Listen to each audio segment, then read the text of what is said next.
Congratulations to the new partners, our valued partners, the Argentine Republic, the Arab Republic of Egypt, the Federal Democratic Republic of Ethiopia, the Islamic Republic of Iran, the Kingdom of Saudi Arabia, and the United Arab Emirates.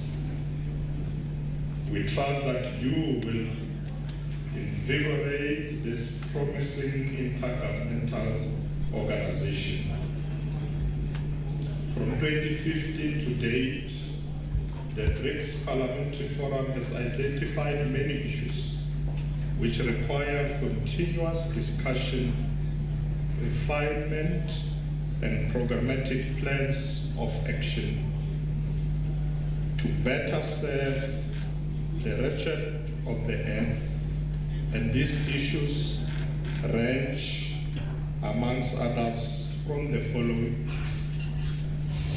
the sacrosanct role of the United Nations Будем стараться служить нашему народу в соответствии с теми принципами, которыми... Okay, there was a glitch there. It will be attended to. Our same program director that these issues range from, amongst others, the sacrosanct role of the United Nations in international affairs and the consolidation of the multilateral structures, the reform of the Security Council, and the fairness of the international legal system, the transition to a multipolar world and deepening economic globalization, exploring new trade and investment prospects, the promotion of international peace and security, shared economic growth, cooperation and mutual beneficial interaction amongst the peoples of the world, undergirded by a continuous dialogue among and between the world cultures and civilization for the cross-pollination of knowledge and perspectives for the benefit of humanity. This is who we are. More than 60 million different voices echoing in harmony from the southernmost part of the continent, where ordinary people have carved their names in an extraordinary history by showing the world that peace is always better than war. Our reach is not limited by our borders, bringing joy in people's hearts and a spark of rhythm to their moves. This is the welcome home of opportunity, inspiring millions to look here in search of a better life, and sharing our best with the world. We are home to undulating mountains, flowers, endless seas, the beautiful animal kingdom, and the ever-changing seasons that color our world. We are the birthplace of humanity and a showcase of human excellence. We believe in South Africa. We are inspired by our victories of the past and our strong institutions to overcome the challenges of today and build a better tomorrow. This is who we are, South African. South Africa, inspiring new ways. This is a message by BRICS South Africa. Good afternoon once again to our viewers across the country. You're still with us. If you're still with us, you're of course watching Parliament TV on DSTV channel 408. We are coming to you live from the 9th BRICS Parliamentary Forum, which is currently being hosted by the South African Parliament under the theme Harnessing Multilateralism and Parliamentary Diplomacy to Deepen BRICS and Africa Partnership for Accelerated Implementation of the Africa Free Trade Agreement. For more information on the BRICS Parliamentary Forum, please visit the webpage www.brics.bricspf.gov.za and follow BRICS PF 23 on all social media platforms. I do now have the pleasure of being joined by Professor Cheryl Hendricks, who is, of course, the Executive Director of the Institute for Justice and Reconciliation. Today, Prof. Hendricks presented a paper on BRICS peace and security on the topic, Can Multilateralism Restore Peace in the breakaway sessions? And now she's here with us to talk to us a little bit more about what she has presented during the breakaway sessions. Prof. Hendricks, welcome to the show, and thank you very much for making the time to be with us. Pleasure to be here with you. Fantastic. You spoke in your paper, you make mention of the need for multilateral institutions to manage global peace and security, and inclusivity and responsiveness to the needs of the global South. Talk to us about the current dynamics when it comes to taking into consideration the needs of the global South within the broader peacekeeping spectrum. So from the Bandung Conference in 1955, the Global South has been asking for the global governance architecture, peace and security, financial systems, etc., to be transformed. They still haven't been. We still have the same P5 countries who have the veto right within the UN Security Council. The need for multilateralism, we identified long ago. There's no other way to create peace and security collectively for the global world order.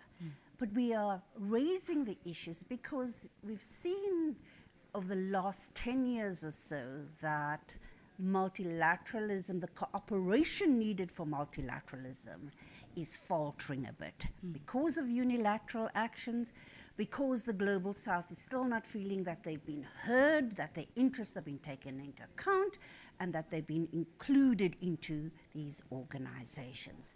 So that is what the call is for.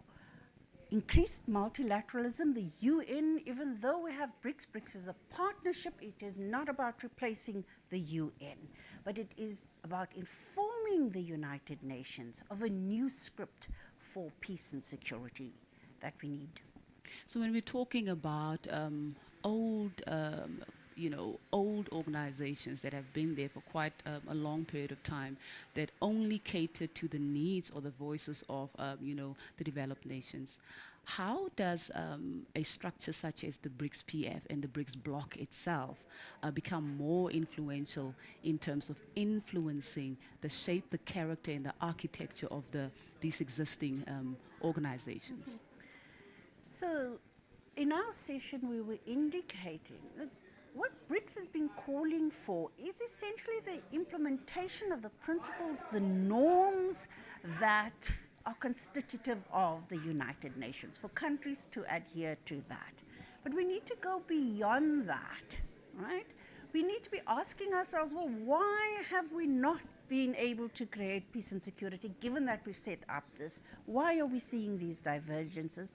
And more importantly, we need either a BRICS think tank that focuses on peace and security, or a center or a working group that answers how do we create a new script for peace and security. Absolutely. What must peacekeeping look like now? If global terrorism, counterterrorism is not working, what is it that we need to put in place? We can't just keep saying it's not working. We want something different. We want social justice, equity, etc.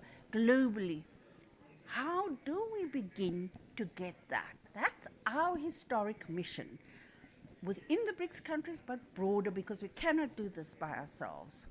Indeed, but building a power base, I mean, as you rightfully indicate, that even over the years, while some of these issues have been repeatedly punted, the issues around inclusivity and just not being heard, the global South not being heard within the broader, spectrum where decisions are being made in the UNSC, what other mechanisms are in place to make sure that within a particular time frame that we will begin to see the kind of shifts, a re-engineered kind of spectrum for engagement? So over the last few years, I think that the members of the UN Security Council and two of the BRICS countries are on the P5.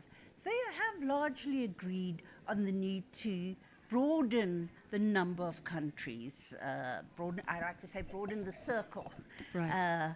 of the UN Security Council, both for P5 and for the non-permanent members as well. So there's consensus about that.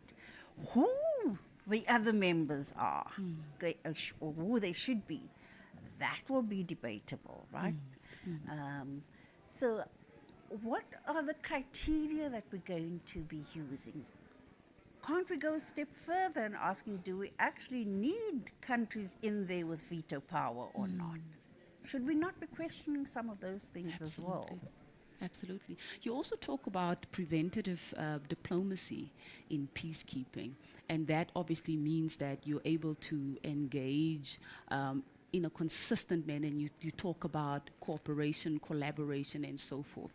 What kind of systems are currently in place to strengthen that aspect of engagement over and above making sure that there is transformation within the UNSC, broadly speaking? But if we're talking about what we can do, the quick wins now, things that the Global South can do right now, that the BRICS bloc is able to do right now in order to continuously engage, obviously, the countries of the North as well. You see, one of the key points that BRICS makes is that it wants to strengthen people-to-people collaboration, right? That kind of international cooperation. A BRICS Parliamentary Forum, therein is your role. Your role is an oversight role so that we implement the things that we agree to here. Who is making sure that we are implementing it? BRICS Parliamentary Forum, you should play that role. Absolutely. Secondly, have more of the, you see, it can't be just this one. You have to have more engagements. Absolutely. And parliamentary members, they represent constituencies. Bring your constituency together. Because in the end, it is heads of state that sign peace agreements, but it is people that ensure the sustainability of those peace agreements. So those are quick wins, just deepening those relationships among ourselves. Indeed. You also talk about Antonio Guterres' new agenda for peace, and you say that it is actually a good mechanism for a formula, perhaps we can call it, for peacekeeping. Why do you throw your support or your vote behind that this new agenda for peace? As obviously as punted by Antonio Guterres. So I say more than that. I say we've been calling for a new peace agenda for a long time. So we are glad to see this new peace agenda. It was just launched recently in July. It calls for many of the things that we have been saying over a number of years, all right, for how we need to be creating a more effective and efficient UN Security Council. We can't disagree with that. But I'm saying that that's not sufficient. Right? And so we need to be rethinking, how do we do peacekeeping differently? How do we do peacemaking differently? We can't keep bringing warring factions to a table, having them sign a peace agreement and expect that the warlords, off by a stroke of the pen, will become democrats. That the conflicts of interest of the people who are now signing don't remain, right? For me, and I've been saying this for a number of years now, anybody who's listened to my talk, we need to get to the fundamental basis of that is causing insecurity in our countries. If we don't deal with those issues, and they are governance issues, they're about the nature of our state, etc. If we don't deal with those issues, we're going to keep doing patchwork. You also talk about, linked to what you just spoke to now, you talk about the dysfunctionality of peace and security architectures. What kind of mechanisms or what proposals do you have to begin to address those dysfunctionalities? Because you're talking about sustaining engagement, obviously, and that collaboration, and there must be obviously oversight as well, as you spoke to, as you indicated earlier. But talk to us about how, what can be done, particularly by the BRICS Parliamentary Forum from an oversight perspective, to ensure that the dysfunctionalities that you're talking about within the peace and security architectures are addressed, or at least systematically, that attention is actually being brought to those issues, and that systematically over time they can begin to be addressed. Okay, there's dysfunctionality in the global peace and security architectures because of a lack of cooperation, right? There's a lack of cooperation because there's a lack of consensus. So we need to start there. We need to build consensus around what the key issues are, how we want to transform our global peace and security architectures, and how we want to create greater peace and security. It's not simply about sending military forces out there. Absolutely. It is about dealing with the governance issues, with the economic issues, etc. The BRICS countries, we all know what the issues are. So let us begin to craft the broad outline of the script, take the script to the UN Security Council, have other members also input into that. And that is how we're going to shift the agenda, much the same way we did in the 90s. How did we get to this agenda in the first place? In that same way, when things were not working for us, we came together, we said, this is the way forward.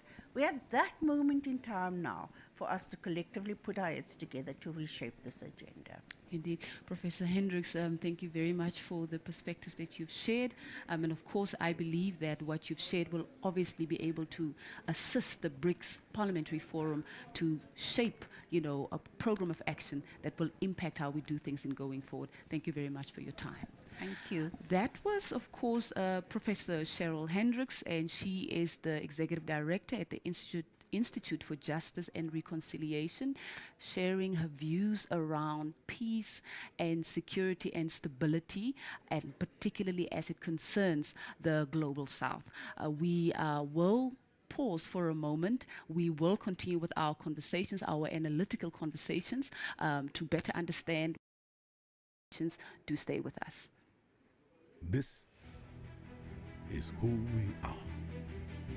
More than 60 million different voices echoing in harmony from the southernmost part of the continent, where ordinary people have carved their names in an extraordinary history by showing the world that peace is always better than war. Our reach is not limited by our borders, bringing joy in people's hearts and a spark of rhythm to their moves. This is the welcome home of opportunity, inspiring millions to look here in search of a better life, and sharing our best with the world. We are home to undulating mountains, flowers, endless seas, the beautiful animal kingdom, and the ever-changing seasons that color our world. We are the birthplace of humanity and a showcase of human excellence. We believe in South Africa. We are inspired by our victories of the past and our strong institutions to overcome the challenges of today and build a better tomorrow. This is who we are, South African. South Africa, inspiring new ways. This is a message by BRICS South Africa. Welcome back. If you're just joining us, you are still watching Parliament TV on DSTV channel 408. I am now joined by Mr. Krish Chetty. He is the research manager at the Equitable Education and Economies Division of the Human Sciences Research Council. He holds a master's qualification, and today he presented a paper on socio-economic and political dynamics confronting BRICS and climate change under the sub-theme Legislative Considerations for Parliament. Welcome, Mr. Chetty, and thank you very much for making the time to be with us. Thank you for having me. Fantastic. You talk in your paper, firstly, about the need to shift, to accelerate the transition from where we are right now to renewable energies. What are the challenges that the BRICS countries in particular are facing when it comes to that transition? Well, when we talk about the transition, so if you think about South Africa, you think about China, you think about India, we're very largely dependent on coal. And coal has various challenges. It's producing all of the carbon emissions that we have now. It's how do we transition away from this space where we're dependent on coal, where we're dependent on these fossil fuels, to then find a path to get us towards renewable energy. So the issue is, with our dependencies that we've built industries around it, we've built jobs around the whole coal sector. So it's now, as we navigate what this transition will be, we need to think about how do we transition in a just way. And there were discussions in my session today which focused just on what that just transition actually involves. Right. So when you're talking about, are you able to outline in more detail, if you're talking about complexities, what will it take South Africa if we're bringing it closer to home? Because we know that we've got a lot of challenges when it comes to, energy, electricity production, and so forth. Mm-hmm. What is it going to take for South Africa in particular to be able to make this transition in an easier way? Yes. So we have the integrated resource plan, and it sets out targets for us reaching towards 2030. That plan was identified in 2019, and so we've got an understanding of what our contribution for solar needs to be, what our contribution for wind needs to be, what that energy mix needs to be. And so we've set a path. It's just the question, the problem is that we're very quickly getting towards 2030, and we're soon to reach those targets, but we need to then see progress in terms of how we expand renewable energy adoption. And what about the capacity to, if we're talking about alternative sources of energy, renewable energy, do we have the capacity for that? Are we building, have we done any kind of research assessment to make sure that we actually do have the capacity for that? Well, in terms of resources, natural resources, we're very well resourced. So we have abundant solar and wind resources that we can take advantage of. The challenge in our country is that the locations where you find the solar and where you find the wind is not necessarily where you find the coal mine. Mm. And so the worker that's in the coal mine right now, we need to think about what do we do when we start to downscale coal and upscale the renewable. And it's what sort of transitions do need to happen in communities. One of the examples that I've seen in my research, but I didn't speak about today, is actually in the biomass sector. There's been fantastic achievements in India where you're able to locate biomass facilities in communities. So if this is a community that's got a history of working in the coal industry, there's these opportunities where you could roll out a biomass facility where you can then start to generate power closer to communities. We need to have that community mindset, in my opinion, when we start rolling out these new in comparison to other countries, the other BRICS countries, how is South Africa doing in comparison to the other BRICS countries when it comes to this transition?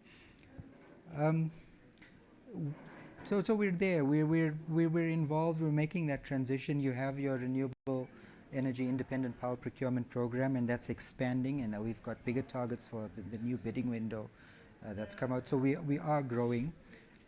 We have a very interesting scenario. If you look at China, China is, on one hand, it's the world's leading producer of coal, consumer of coal, but it's also the leading consumer of renewable power. And so we have this weird dependencies there which are built into the system. So we're transitioning away. Comparatively, we are making progress, but it's sessions like these where we do want to learn from our peers in the BRICS to figure out what is working. My presentation today was to share some of the insights that I've learned from India, learned from China, about how we try and navigate this path. Indeed. So in going forward, how often do you, because I know that you're also serving on another platform, a BRICS, is it the think tank for the BRICS? I work with the South African BRICS think tank, yes. Right, and dealing with a specific issue. Multiple issues, mostly social justice. I see. So now in going forward in terms of accelerating, and you're talking about the deadline, the 2030 deadline, and where we are right now, and of course we are not moving at the pace at which we are supposed to be moving. What is it that needs to be done to make sure that there is this acceleration, given the urgency of the the situation that we're finding ourselves in at the moment? So there's a few things that I outlined in my presentation today. One was about capacitating municipalities. We have the opportunity for the municipalities to also drive renewable energy adoption, but there's this hesitancy which is at that level. So it's almost a stream that's been untapped so far. Right. Because there are complexities in understanding what's involved in procurement, in understanding the technologies, ensuring that your staff actually have those capacities to follow that path. There's been that hesitancy, and so that's one avenue where that we could explore. The other issue that we need to really concentrate on is policy consistency. And when countries come together and we talk about what's our consistent approach to dealing with issues of climate change, then we have national policies, we have our IRP, then we have our provinces, we have our municipalities. So there's these different levels of complexity, different interests at each level, and we need to have those being aligned. The issue that we're facing, particularly at the municipal level, is that City of Cape Town might be saying one thing, Nelson Mandela Metro might be saying another, and the frameworks that we're applying to go out and go through the procurement processes is different from what's actually being said at the national level. So we need to figure out how do we speak with the common voice so that there's a similar framework that we all adopt. Maybe there's slight changes here and there, but we need to have that framework to say, this is where you go to find information, this is the steps that we follow, and then we follow a similar path towards that. And then just in terms of creating that, the mapping process, do you also play a role within the BRICS think tank to put proposals forward? Because obviously Parliament does oversight, but it can only do oversight on the basis of what is before it. If there's a legislative instrument in place, if there's a policy in place or a program that can be monitored. So in the absence of that, it means that it makes it very difficult. And you speak about the disjunctures as well across the various levels. And if there's no consistency or a structured way of bringing those various components together, then it makes it very difficult, to actually move at the same pace and in concert. So talk to us about how are there any ideas to put such a plan, such a mapping in place, and how does the BRICS PF and obviously the Parliament of the Republic of South Africa can have access to something of that nature, or a program or mapping of that nature to assist with the oversight process? Well, there was a very interesting proposal which was put forward by my co-panelist in my session today, Dr. Rodney Managa. And he said we need to be thinking about establishing a BRICS Parliamentary Technical Committee. Right. So such a forum would allow all our representatives from each of our parliaments. I mean, BRICS is now growing to 11 countries, so it's a huge sphere. We've got national, provincial level parliaments that are coming to meet here across the BRICS countries. So we need some committee to be able to organize ourselves so that we can figure out what are these best practices. So you have that happening in the parliamentary sphere. Then in the academic space, you have, like I work with the South African BRICS think tank. We contribute to the BRICS think tank forum, and so that's a higher level which brings together all of these think tanks. And so these institutions are then the ones that are going and doing this deep research into what are the mechanisms for us to make this transition to renewables, what are the best practices we need to be following. But we need the parliamentary space and academic space to be talking to one another. So in one of my closing recommendations today was, I said, let's open up that space. Let the social science councils get the opportunity to engage with Parliament so that we're not going down different roads. If research is actually investigating these issues, let's give them a space to air their ideas, their findings, and then perhaps this can find its way into policy. We need to streamline those connections between policy and research so that we are on the same page. So when we're talking about the way forward, seeing that these were the thematic areas that we dealt with at this year's BRICS PF, at this 9th assembly. What then happens in going forward in ensuring that the issues that we dealt with here during this current year, they don't fall through the cracks, because we know that there will be a different theme for the 10th assembly. Talk to us about how we can ensure that there is consistency in going forward, so that these very, very important issues that have been discussed, and of course the very, very high level recommendations that are being made, such as this think tank that you're talking about, in this technical teams, and bringing the research and the academia and the political space together. Talk to us what can be about what can be done to ensure that these issues don't fall through the cracks in going forward, as you conclude. Sure. Well, I'm new to the Parliamentary Forum, so this is my first time engaging in a parliamentary space, and I welcome the invite that I received to be here. I've been working with the academic forum, and we call that the academic track, and the process that's usually followed is that the South African BRICS think tank would engage with researchers across the country. They'll look at what the policy priorities are for that year, and we start beforehand, we start developing papers that are focused on these issues. That then gets presented at what we call the BRICS Academic Forum, and a similar forum like this, where all the countries come together and we share those findings that we have prepared.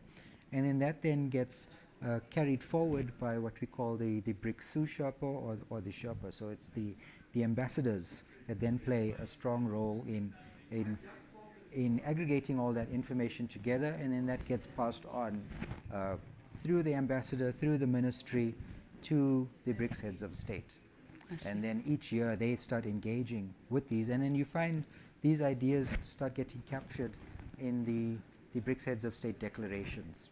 But now you need to see the reverse coming through, so that if it's going all the way up to the top, it's now how does it channel its way back down to national, provincial, municipal levels. And so I'm hoping a forum like this is now institutionalizing that framework. Here we are after the summit, and so we now need to try and action what those positions were that were adopted in the summit.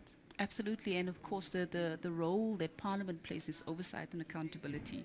Absolutely. And there is a need to put together, clearly articulate what those indicators are, the timeframes as well for implementation, so that there is a process that can be put in place by Parliament to meticulously track progress, if progress is being made. But with that said, Mr. Chetty, I want to thank you sincerely for making the time to share your perspectives, and I know it's going to assist in shaping how Parliament does its oversight with this knowledge base that you have shared with us. Thank you for making the time.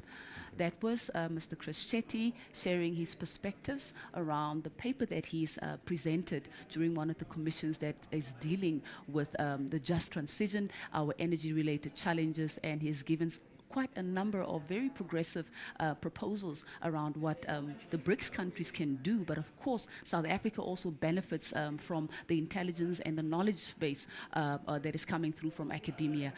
With that said, please do stay tuned. We do have more perspectives that we will be unpacking after this.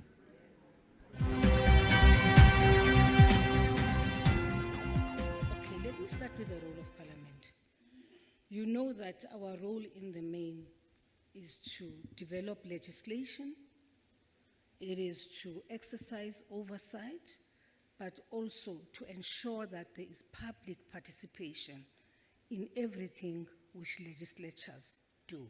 One of the things we do, and we have an obligation to do as members of Parliament, is to scrutinize the decisions taken by heads of state and follow up to see whether in fact these decisions which they take year in, year out are in fact implemented, and whether the decisions are in fact in the interests of the people of the countries they represent. Yes, there is a task force which was appointed in March last year, 2022, and I am part of that task force.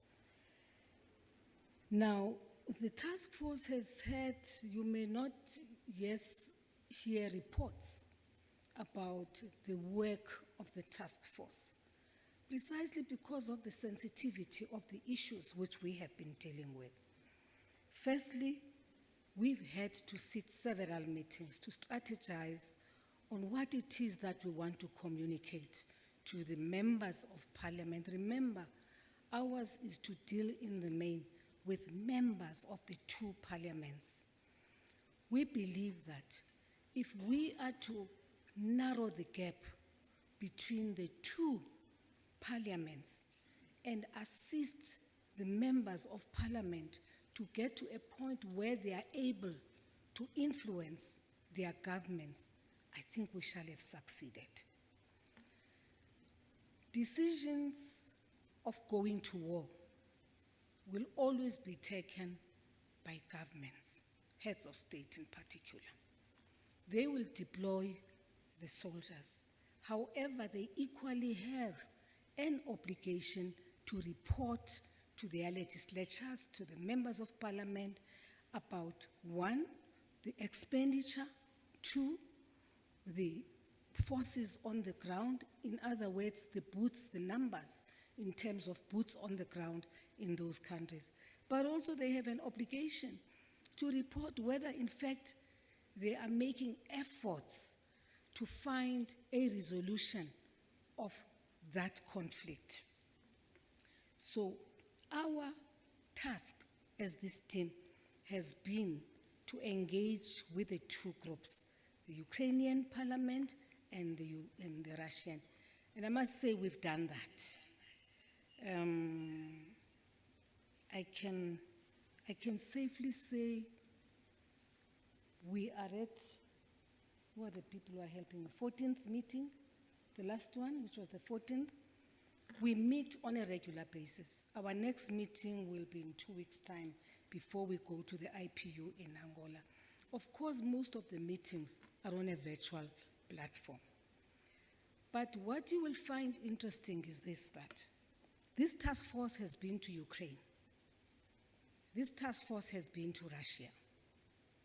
We spent 2 days in Ukraine, we spent 2 days in Russia, and we spent a day in Poland.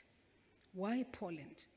Because when you are on your way to Ukraine, there is no way, the only way to get there will be to go via Poland. So it was important for us to get an understanding from the Polish members of parliament as to what their perspective is of what is happening and what they suggest we should do. I can assure you that all members of parliament who are part of the IPU, the interest is to make sure that the two parliaments talk. Because we believe once they talk,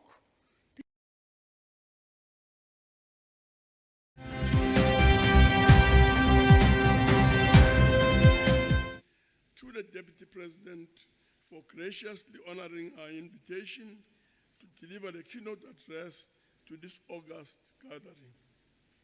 We thank him for inaugurating the meeting and providing a report on the outcomes of the 15th BRICS Heads of State Summit. We also express gratitude to the leadership of BRICS for ensuring that the priorities of 2023, the year of South Africa's chairship, are 1, to develop a partnership towards an equitable, just transition, which is critical in the context of the increasing spate of natural disasters, which have severe consequences for society. 2, to transform education and skills development for the future. 3, to unlock opportunities through the African Continental Free Trade Area. 4, to strengthen post-pandemic economic recovery. And 5, to strengthen multilateralism. The BRICS agenda for 2023 has paved the way for the BRICS parliaments as the custodian of the interests of the citizens to interrogate these matters further, in particular to determine how multilateralism and parliamentary diplomacy can deepen BRICS and African partnership to accelerate the implementation of the African Continental free trade agreement, which seeks to increase socio-economic development, reduce poverty, and make Africa more competitive in the global economy. Program Director, multilateralism is the cornerstone for BRICS. The BRICS countries have shown greater resolve to pursue multilateralism with the aim of creating a fairer, peaceful, and secure world, consistent with the understanding that multilateralism is key to containing international rivalries. BRICS has expressed its commitment to multilateralism through upholding international law. It has also done so by, amongst other things, recognizing the central role of the United Nations in an international system in which sovereign states cooperate to maintain peace and security, advance sustainable development, ensure the promotion and protection of democracy, human rights, and fundamental freedoms for all. Through parliamentary diplomacy, our parliaments and assemblies will use the BRICS Parliamentary Forum and other means to participate in ongoing dialogue concerning the issues that impact our various countries. In the final analysis, we ought to ensure that the pursuit of the noble goals espoused by our countries is guided by the need to place the people at the center of our efforts. That the will of the people shall be expressed through the organs that are established to protect and advance their interests. With these few words, allow me, Program Director, to sincerely express our appreciation to our keynote speaker, the Deputy President of the Republic of South Africa, for setting the scene and for the sharing of perspectives, expertise, and experiences by the delegates to the 9th BRICS Parliamentary Forum. We appreciate his highlighting of key issues.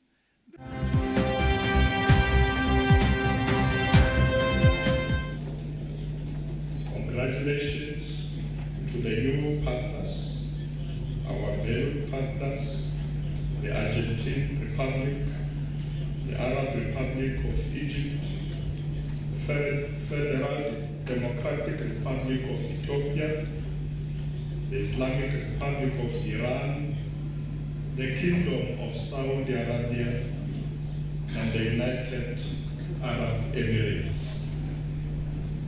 We trust that you will invigorate this promising intergovernmental organization. From 2015 to date, the BRICS Parliamentary Forum has identified many issues which require continuous discussion, refinement, and programmatic plans of action to better serve the wretched of the earth. And these issues range, amongst others, from the following: the sacrosanct role of the United Nations Будем стараться служить нашему народу в соответствии с теми принципами, которыми... Okay, there was a glitch there. It will be attended to.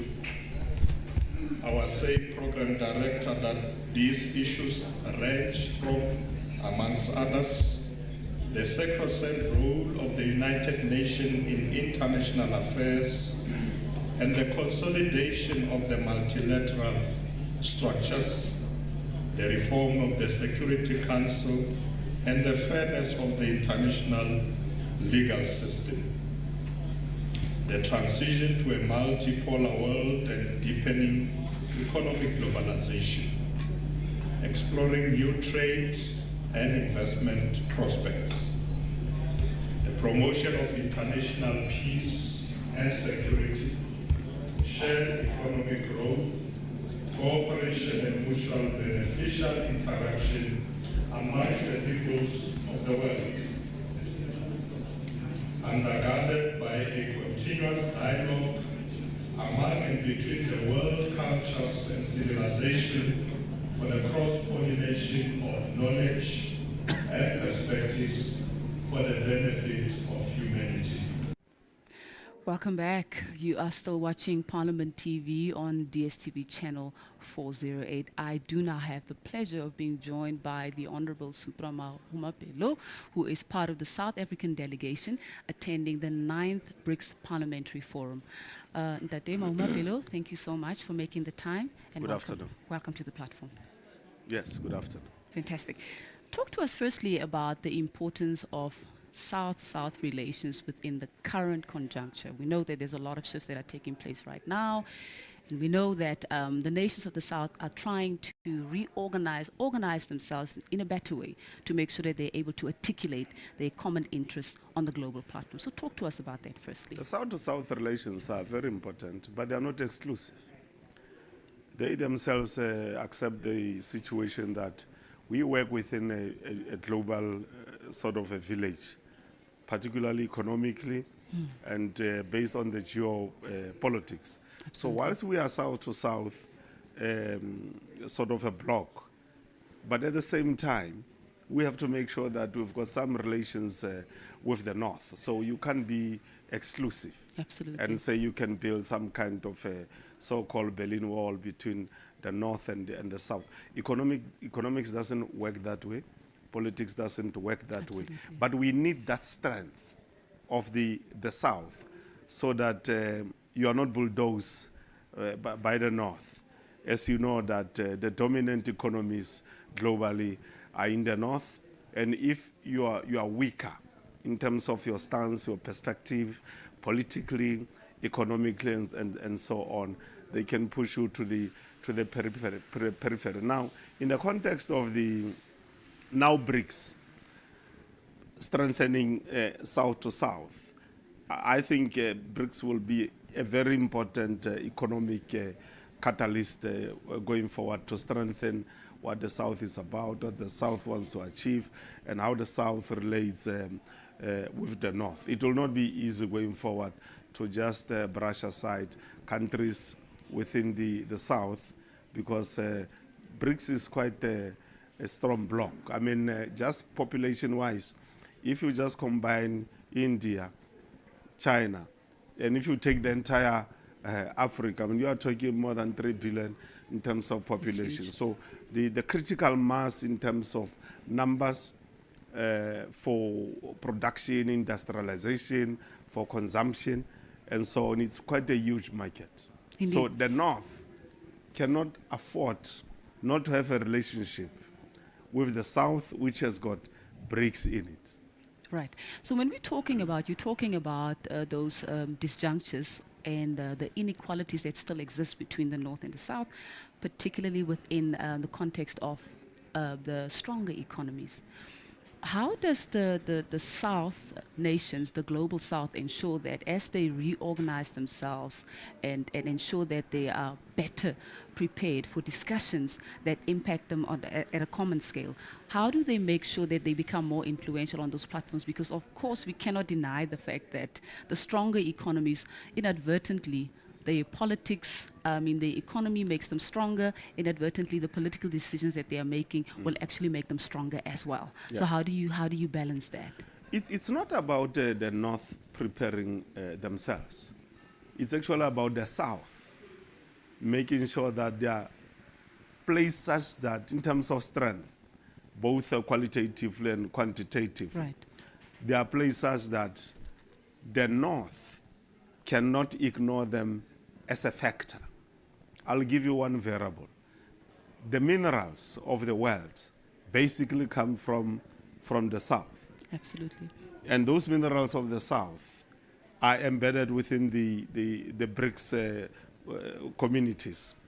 So it's about how we in the South, we can use BRICS as a strategic weapon to try and make sure that we get mileage economically, politically. Politically will also include issues of security. Because if you bring together, for instance, the BRICS countries in terms of security, is quite a strong bloc. And if you take the entire African continent with BRICS, there's no way the North can behave such that they can run their affairs without making sure that the factor of the South is always there. So it's for the South, also within the BRICS, to make sure that we organize ourselves.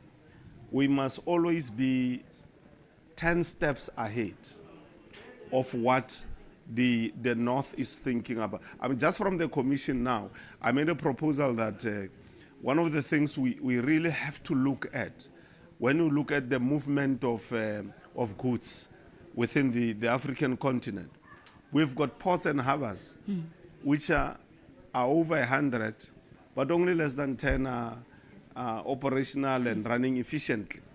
So one of the things we have to do is to say to the BRICS countries, because we are part of the South, how do we make sure that as part of the strategy to move around goods, to influence economies of scale in the world, we need to get the harbors right. We must make sure that within the African continent, for instance, we get the rail infrastructure right. We must make sure that we get the ICT in terms of technology, the fiber industry in the African continent. We get it right because China, Russia, and India are a bit ahead of us in the African continent.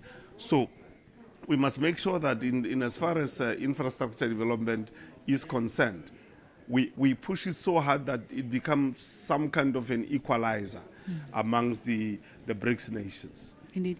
You make reference to trade.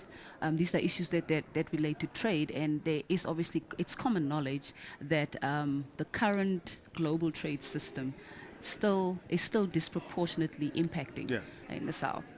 What kind of proposals are being made from the BRICS platform and of course from the BRICS PF as well, the Parliamentary Forum, to ensure that we begin to meaningfully address issues around the global trade architecture and the way the system functions at the moment? What needs to be done? The movement of people is very important. If we are not going to make sure that, for instance, the visa regimes in the African continent and among the BRICS countries, we don't deal with that problem. So that's the first one, the visa regime.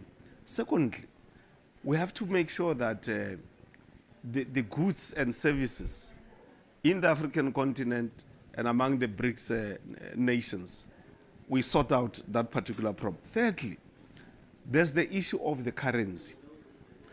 Everything is pegged on the dollar currently, right?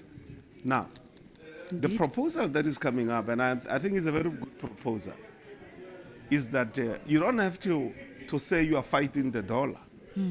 What you have to do is to strengthen your own currencies and trade among yourselves. Are we talking about a common currency, or are we talking about the respective currencies? No, respective currencies of different countries within the BRICS nations. Right. So that when we between ourselves and Brazil, for instance, we trade, it must be between ourselves and Brazil only, and not bring in the dollar. The same with India, with Russia, with China, and so on. And if the African continent can do the same, it will then strengthen the currencies of the BRICS countries, including Africa, which then means that perceptually, those who invest globally will be seeing the growth and the strength of our own individual currencies, but acting collectively. And that will move away some of the strength that the dollar has without necessarily fighting against the dollar. Commodities will be moving among ourselves in the BRICS nation, in the African continent. The other proposal that is coming up and is urgent is that we need to beneficiate the minerals. Now, when you do beneficiation of minerals, you can't beneficiate without industries. Absolutely. It means Africa has to industrialize. South Africa has to industrialize. Because if you don't, then you can't beneficiate. What it means for the African continent is that we must, with China, with Russia, with India, and Brazil, look at the extent to which they are ahead of us in terms of industrialization, which is aimed at beneficiating the minerals, and say, without necessarily bringing the West into play, how do we make sure that your capacity to industrialize as China, as Russia, is brought here? Yes. Then we do it domestically. When you do that, you are able to then raise the level of jobs, because when you industrialize, people get jobs. Absolutely. When you industrialize, it means your finished products get to be circulated in the market. Thirdly, it means the circulation among yourselves of the products that you produce. But fourthly, you are forced by industrialization to develop the skills that are relevant to the type of industrialization that you want to do. It means then you must do skills sharing. Remember the skills importation? Yes. And I argue for skills sharing, so that when we are the BRICS nations, let's share skills among ourselves, including the African, instead of doing skills importation into the African continent, so that we become some kind of equal players in the equation of the economy. Linked to that, there's no way you can do industrialization without involving institutions of learning, your colleges and your universities. Absolutely. That brings into the picture the issue of curricula. Absolutely. Yes. We will then have to attend to we don't have the same curriculum as the BRICS nations. It's worse in Africa. It means gradually we will have to say, for instance, what are the top priority skills, 15 or 20 priority skills that we need, and how do you produce those skills through your colleges, through your universities? You have to attend to the curriculum. But also, in addition, you can't attend to the curriculum if you don't have the teachers, the lecturers, who are going to make sure that they teach our young people about this particular curriculum.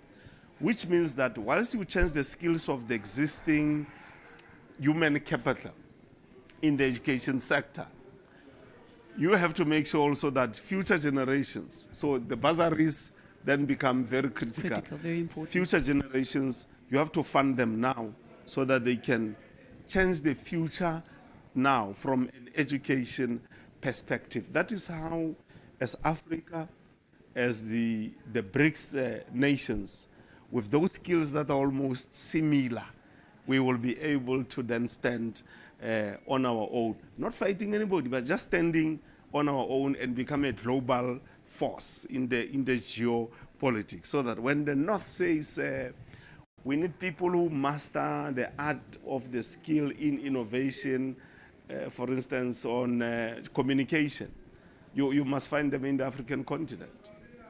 Indeed, very well articulated. These are very, very important articulations that you're making with regards to how we move forward as a country. And we've spoken about the disjunction many times in our country between what we need in the marketplace, what our economy, the skills required for our economy to thrive, and obviously, you know, the fact that we don't have the capacity so far. And of course, this is it's an excellent platform. If you're talking about skill sharing, that's exactly what South Africa needs. That's what Africa needs. It's not to bring people to come and do things for us. It's for us to share, build on the capabilities that we have as a collective so that we can thrive. Yeah. So, and I want to end it there for now. I want to thank you sincerely, Ntate Maumapelo. Thank you for making the time to be with us. I just wanted to make the last small point. Sure, go ahead. From the cultural point of view, it's important to say, how do we make sure that our different cultures, as Africa, as the BRICS nations, enhance one another?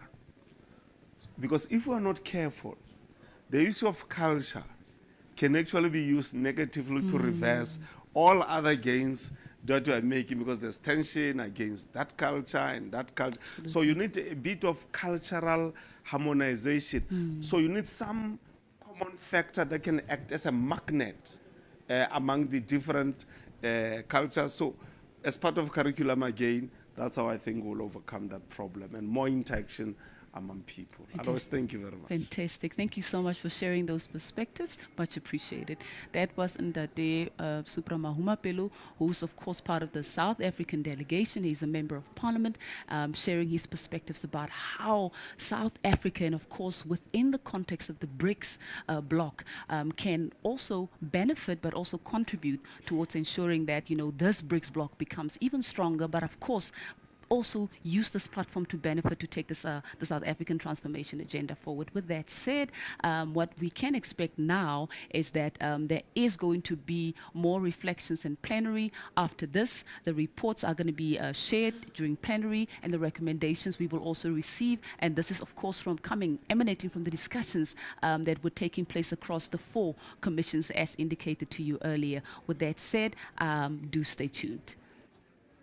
This is who we are.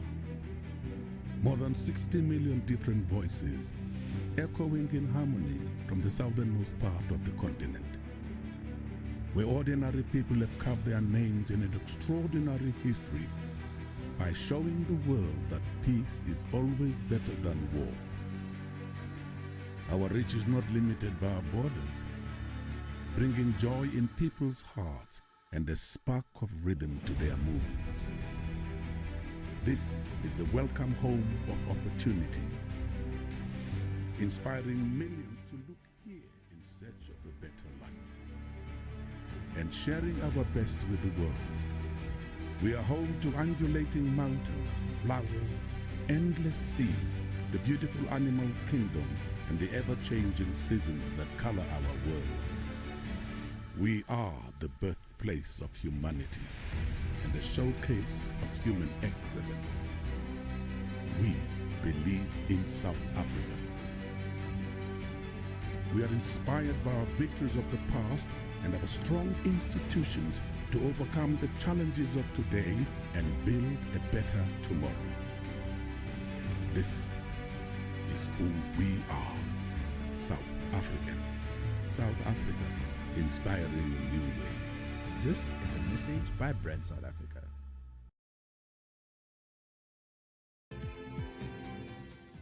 The 9th BRICS Parliamentary Forum Assembly will be held under the chairmanship of the South African Parliament from the 27th to the 29th of September 2023. BRICS Parliamentary Forum delegates will convene at Empress Palace in Kempton Park, shaping BRICS-Africa relations and fostering collective progress. Under the theme, Harnessing Multilateralism and Parliamentary Diplomacy to Deepen BRICS and Africa Partnerships for an accelerated implementation of the Africa Free Trade Agreement, the 9th Parliamentary Forum Assembly reinforces the commitment to translate 15th BRICS Summit outcomes into actionable policies and unite BRICS nations' legislative bodies for collaborative efforts. Watch, listen and follow the proceedings of the BRICS Parliamentary Forum Assembly live across Parliament's platforms from the 27th to the 29th September 2023. Join the conversation on social media by following at BRICS PF 23 account and using the hashtag BRICS PF 23. Parliament, host of the 9th BRICS Parliamentary Forum. As now is Dr. Zukiswa Roboji, who is a lecturer at the Walter Sisulu University. Today, she presented a paper at the Commission on BRICS Energy Production under the sub-theme Just Transition from Coal to Hydrogen Energy and Renewable Energy. Her paper is titled Prospects of Effective Social Protection in South Africa Amidst the Just Transition in the Context of the BRICS Bloc. She is now here to talk to us more about that. Dr. Roboji, I just want to take this opportunity to say welcome and thank you for making the time. Okay, thank you so much. Thank you so much. Fantastic. Talk to us broadly about the key points of the paper that you presented today. Okay. First, let me acknowledge my colleagues from University of Botswana, Dr. Stanley Ehene, and also Dr. Chris Sahoa, because this is a collaborative project. Right. Yes. You know what? When we are transitioning you know, our view as we are transitioning, moving, you know, from the coal, you know, to ensuring that we also produce hydrogen as part and parcel, you know, of cleaning our country and with also the entire Africa as a whole. Right. The question that we had, it was the question of the social protection. Social protection in terms of what about the job losses? Very important. What about the unemployment? And these are the existing problems before even we transition. As we're moving, like, you know, for cleaner pastures, as countries, then we already in South Africa had, you know, the high rate of unemployment. Indeed. And the mines are shutting down. And even those that are existing, there is a lot of, I would say, retrenchments. Then the question is whether this transition is not going also to create another discrimination amongst our communities. Are we there as a forefront to create more job opportunities? But do we have the skills for this transition? Do we have the new set of skills that this transition required? We grappled with those questions because we want to understand from the BRICS countries. We understand that we are not equal as BRICS countries. Others, you know, are far rich than the others. And now, if we are saying that we are going to be equal partners, what are the terms and conditions? Because we need to understand that, so that even if we are saying that we are going to learn from each other, but we must understand who is financing this transition. Absolutely. Amongst us. So what are some of the proposals that are being made? And you are quite correct. South Africa's got very high levels of unemployment, particularly impacting the youth and women. Yes. And if this transition is not managed correctly, it may very well cause more vulnerability in terms of job losses. Yes. And if there is no skills base to fill the gap, to make sure that as we transition, you're building up the skills base that is required, you know, so that those who are functioning in that environment are now able to function in this, you know, this new platform. But talk to us about the proposals that are being made if we're talking about a just transition, and this just transition must also take into consideration the needs of developing countries, and a developing country such as South Africa, which is still grappling with high levels of unemployment and so forth. What are some of the proposals that have been put forth to, you know, alleviate or, you know, cushion us as we make this transition, and to make it a just one at that? Okay. The issue of social dialogues. Because, you know what, all of this is affecting the local people. Absolutely. And if we want, you know, this paradigm, you know, to work for all of us, it means then we must go back to our people. It means then we must localize BRICS.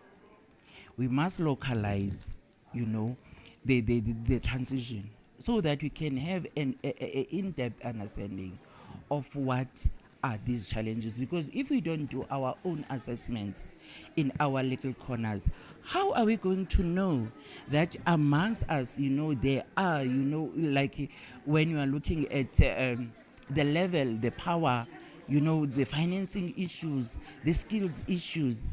How are we going to, to use such, you know, available resources if we don't have our own, if we don't do our own assessment? So it is very important to go back to the people, to make them understand about this. because those So social... they know what this is about and what to expect. Yes, because those social dialogues will also come up, with more knowledge and also with more solutions. And the solutions that people, you know what, if I can tell you, people are the experts of their own experiences. And even the solutions that like they are coming with, it will be the solutions that will also, improve their livelihood as we speak. And another issue, the issue of blended investment. We've got the SMMEs in the case of South Africa. And the SMMEs at times of which I would say in some, corners they are failing. Not because they don't have a capacity, but they need more strength, from those, who are leveraged in terms of, in terms of powers. So I would say that the localization, of the transition and also the BRICS so improve and make, the SMMEs to have a sense of ownership. Because if we're saying that BRICS is here to create more synergies in terms of businesses and also in terms of jobs, then if that is the case, for who? It means for us. Do they know what are we looking for? Do they know what is already there? So it means then the localization of this, I would say paradigm, it's very important because the people must have a sense of ownership. And how do you make sure, or how can you own and also, monitor something that you were never a plan, being part of planning? So it is very important to understand that people, they need to have a sense of ownership in this. Because the investments that we are talking about, we've got so many businesses. We've got so many, businesses that can also improve if the BRICS countries, they come together and also have some way of improving the livelihood through the localization of this period. Indeed. So you talk about assessment, that there's a need to do some kind of assessment as well on the ground. Yes. Quite critical. We need to know also who are the people. I mean, there must be some kind of research in place to know, so that we know how many people are going to be affected, especially from an employment perspective, and of course from an employment creation perspective as well. Yes. But what I'm interested in knowing, as we conclude very briefly, talk to us about what is the way forward from this point forward. And I want to also say that we know that there's this 2030 deadline that has been looming, and it's almost like it must happen by 2030. Yes. But at the same time, if we have not put our ducks in a row, if we have not done this critical assessment and put systems in place to make sure that our people are protected, as we transition, then we are rushing to get it done, but we have not actually gotten all our ducks in a row to make sure that there is that protection for our people involved. So what's the way forward, very briefly, as you conclude? Okay, let us talk about the policy development. Because I think after we have done our assessment, it will be important to relook at our policies. Because those policies are the one that will give us a blueprint on where are we going, on how are we going to implement. And also the voice of private sector is missing in these agreements. And then at the end, we are expecting they are our hopes. Because the government keeps on saying that the private sectors will do that. You know what? They are the hopes. But where are they now? Indeed. So we need more of inclusion and a fair one in terms of these dialogues so that we can understand each other. Indeed. Thank you very much, Dr. Khoboji, for sharing your perspectives. That has really enlightened us.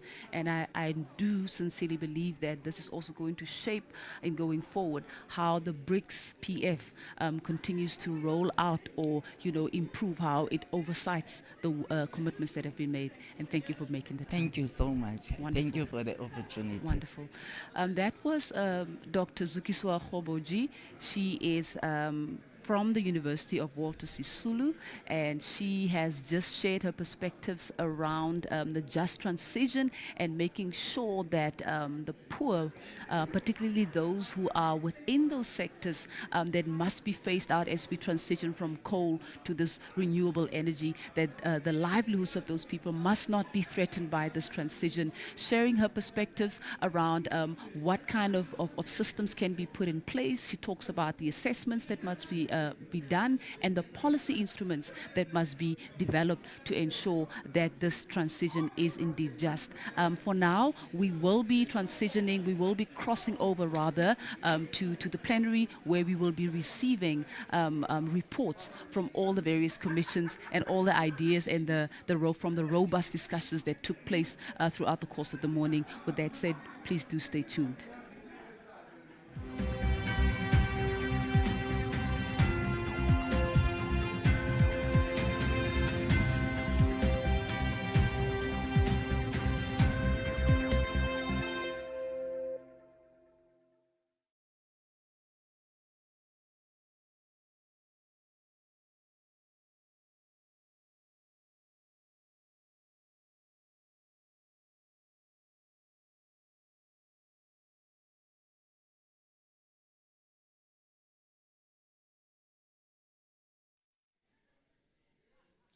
Audio check 1, T 1, T. Коллеги, вы нас слышите? Прием. Добрый день. Мы вас слышим хорошо. Как слышите вы нас? 121, 122, 123, 124.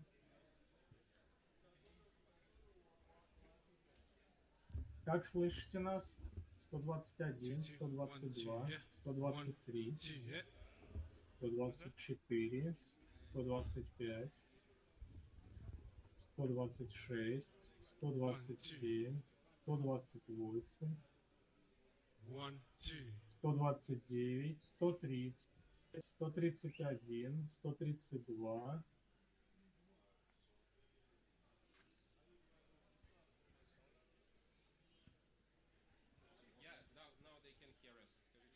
Вы нас слышите?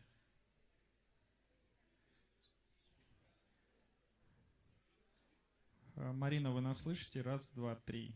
Скажите в микрофон, слышите нас или нет?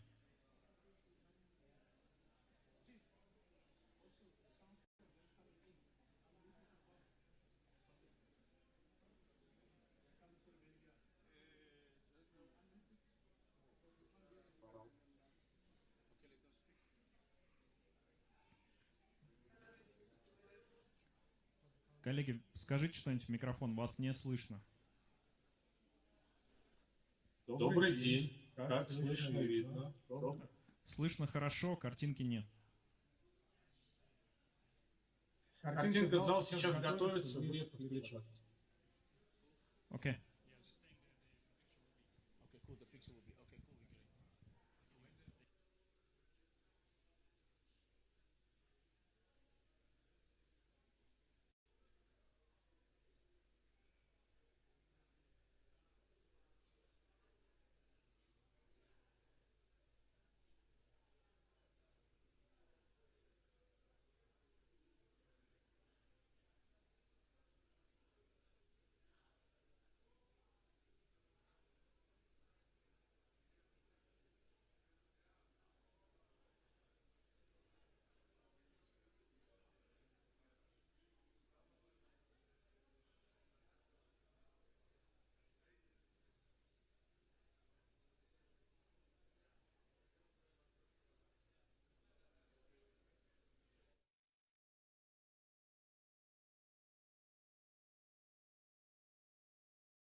A dar mais um minuto a todas as comissões, que é para prepararem os debates que tiveram. E vamos começar logo que possível. Não devíamos demorar com os resultados das comissões e os procedimentos seguintes. Não devíamos esperar muito tempo. Vamos comunicar com eles para fazer uns arranjos, que é para voltarem e podermos continuar com os relatórios finais.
We are going to start because I think Vamos começar, creio que vamos começar com as pessoas que estão prontas e aqueles que devem fazer arranjos poderão fazê-los.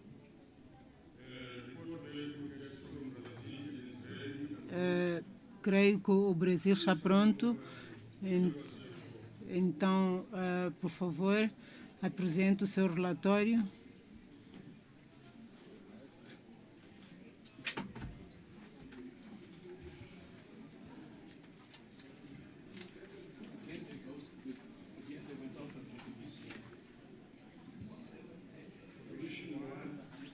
Comissão número 1.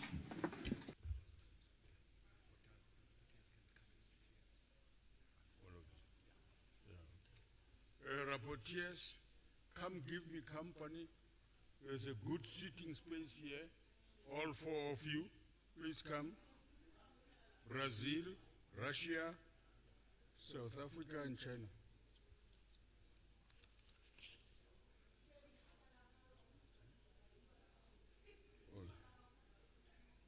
South Africa, okay. Commission 2 and 3 will be done by South Africa and then China. What commission? Commission 2, no?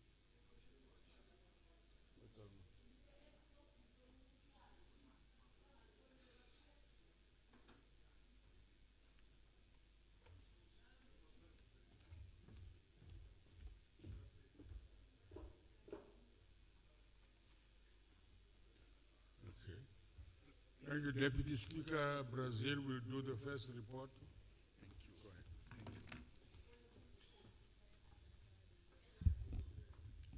Ilustre Presidente, nobres Presidente e os colegas and the parliamentary colleagues. Tá certo aqui, né? I would like one more time to thank the amphitryon countries and the presidents from South Africa, and and tell them that I'm happy and I'm thankful for everything that was done for us till today, and tell the colleagues, parliamentarians colleagues, that they mark the life and the history of our nations. The BRICS represents for each one of us, the participants in this forum. It will take to our countries results, important results. In the commission that we participated this morning, I thank the participants that presented, especially the thematic about the commerce, bilateral commerce between South Africa and the other South African countries, and reflects the benefits what Africa is for our country, BRICS members. We would like to pronounce and leave this message and some thoughts. The first one is every change produces pain, and pain like in a good manner. Pain is a pain, although when we grow up, we advance, and those feelings, they'll give results in all of us, because in 1991, Brazil, Argentina, Uruguay, and Paraguay, we decided to create a market of commerce exterior in the Latino American. We had the pain, yes, but Brazil is a continental country in geography arena, and it was not easy to reach where we are today. Our parliaments, they could not understand for anything that comes in the heart of each parliamentary. It comes from the belly.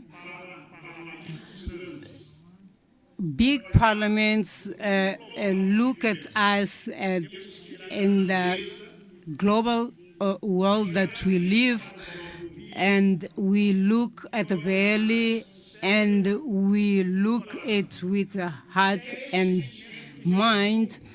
Is this suffering in the participation of Brazil?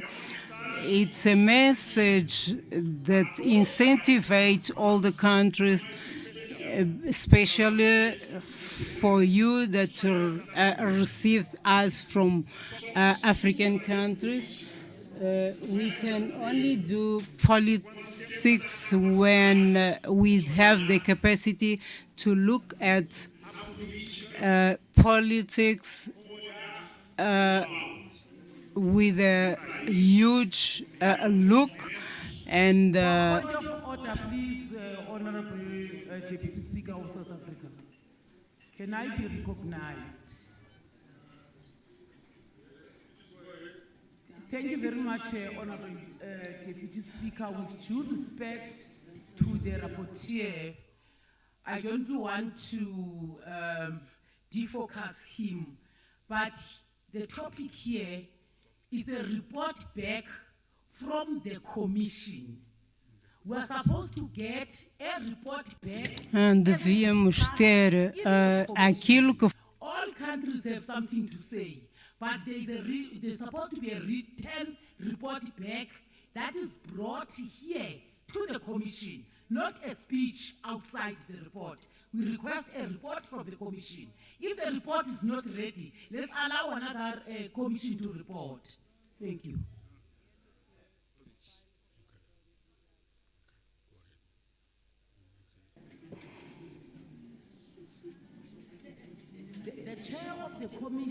o presidente da comissão I'm addressing what you've addressed. Can I do that, please? posso dar a informação que a senhora deu.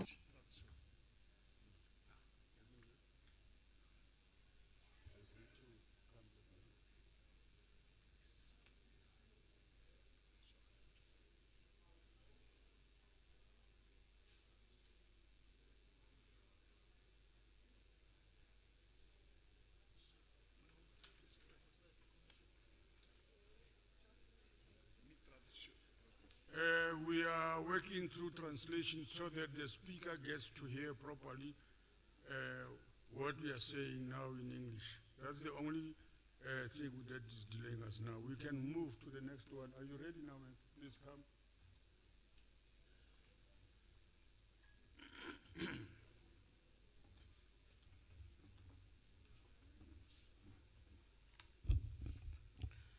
Good afternoon, colleagues, honorable members. My name is Lucizo Makubela Mashele. I will be reporting for Commission 2, which discussed the issue, the topic on just energy transition and the BRICS countries. This commission, honorable members, was chaired by China. We had 6 presentations from field experts, academics, and those that are consultants within the energy space. What we agreed upon as this commission was that we should be building partnerships around BRICS countries towards a fair transition, not just a just, but towards a fair transition that is anchored on social and economical factors of an integrated energy resource plans for our respective countries. There was a common shared vision in this commission that these partnerships should have a broad framework that we should work on, because we need to understand that we need to build social protection and skills transfer for localization and beneficiation. With the advent of renewables and their technologies, we should be able to make sure that there is skills transfer when renewables are brought to the mainstream.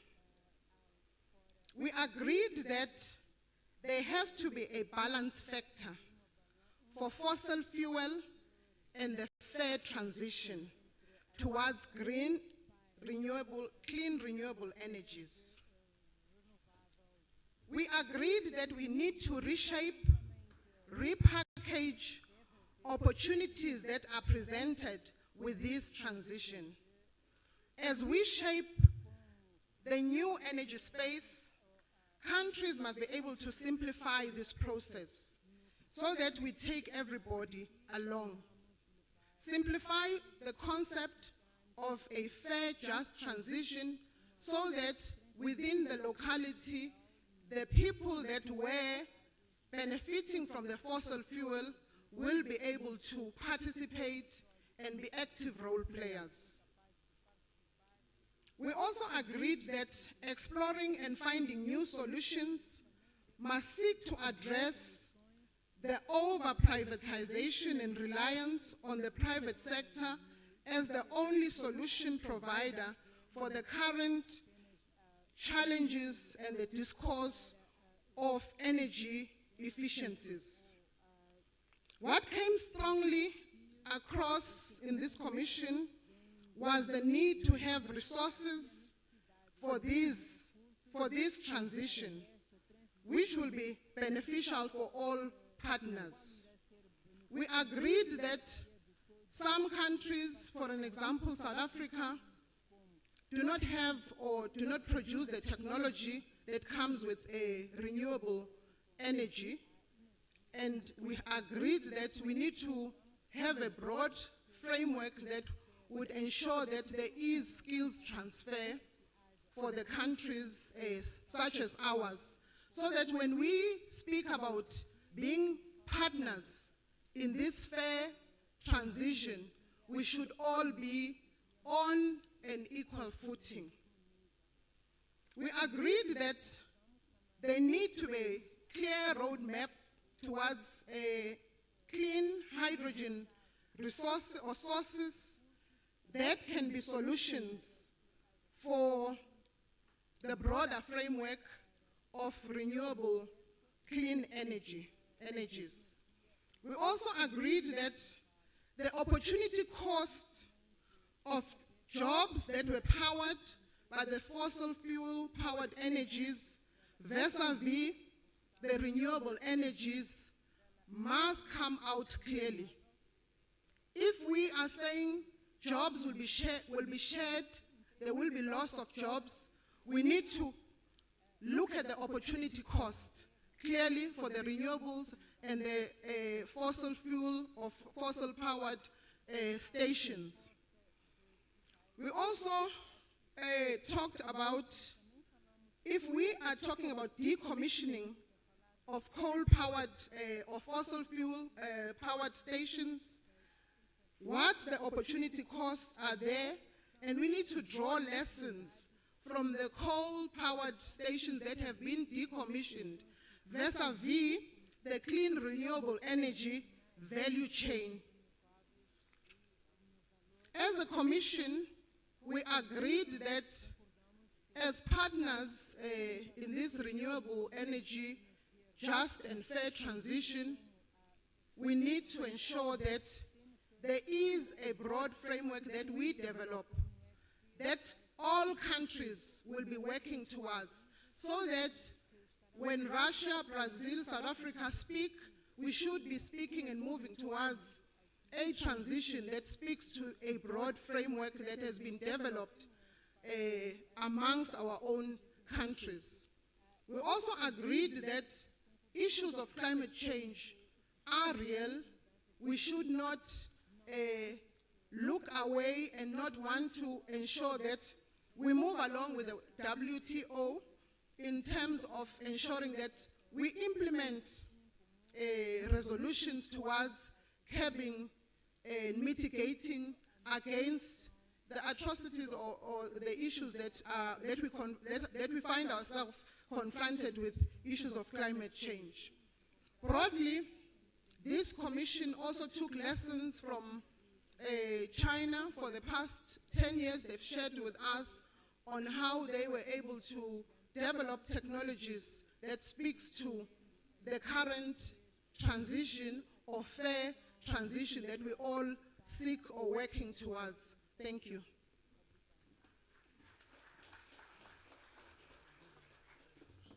Thank you, Honorable Member. And one of the issues you raised correctly is what appears to me as a cross-cutting issue, which is going to be the next Commission's major focus. This is climate change. And so can we request the third commission to come and do a report? Honorable Shangwa will do so from the Republic of South Africa's Parliament.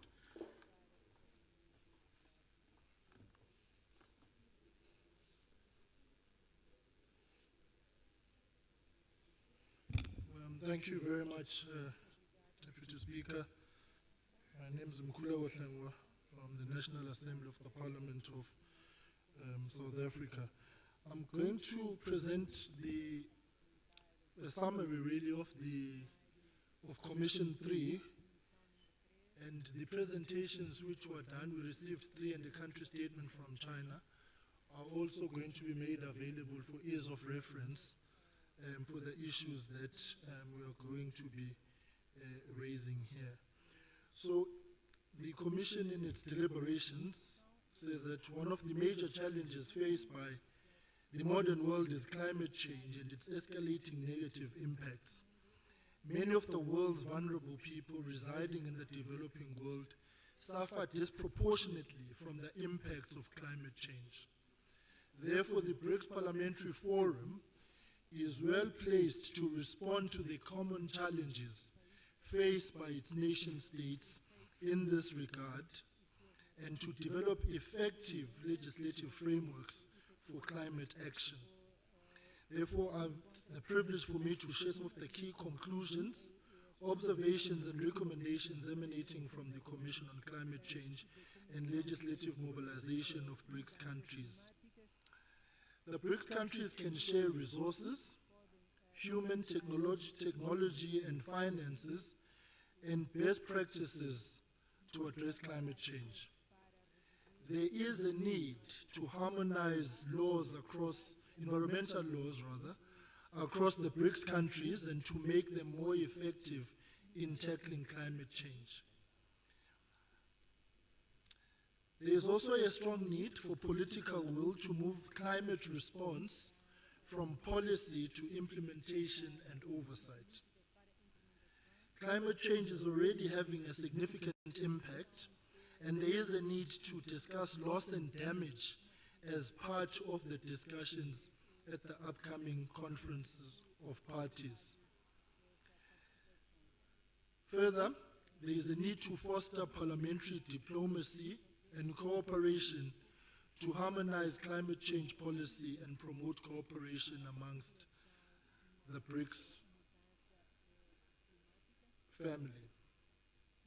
Further, there is a need for a central cooperation platform amongst members ahead of all the conferences. One of the key issues that has been raised was the need for the establishment of a BRICS technical task team to be able to engage as a bloc on the issues of climate change at the various multilateral and international platforms that are currently at play. And so there is a need to look at taking this agenda forward, and the cross-cutting issue, of course, arising out of what the previous commission has just actually presented.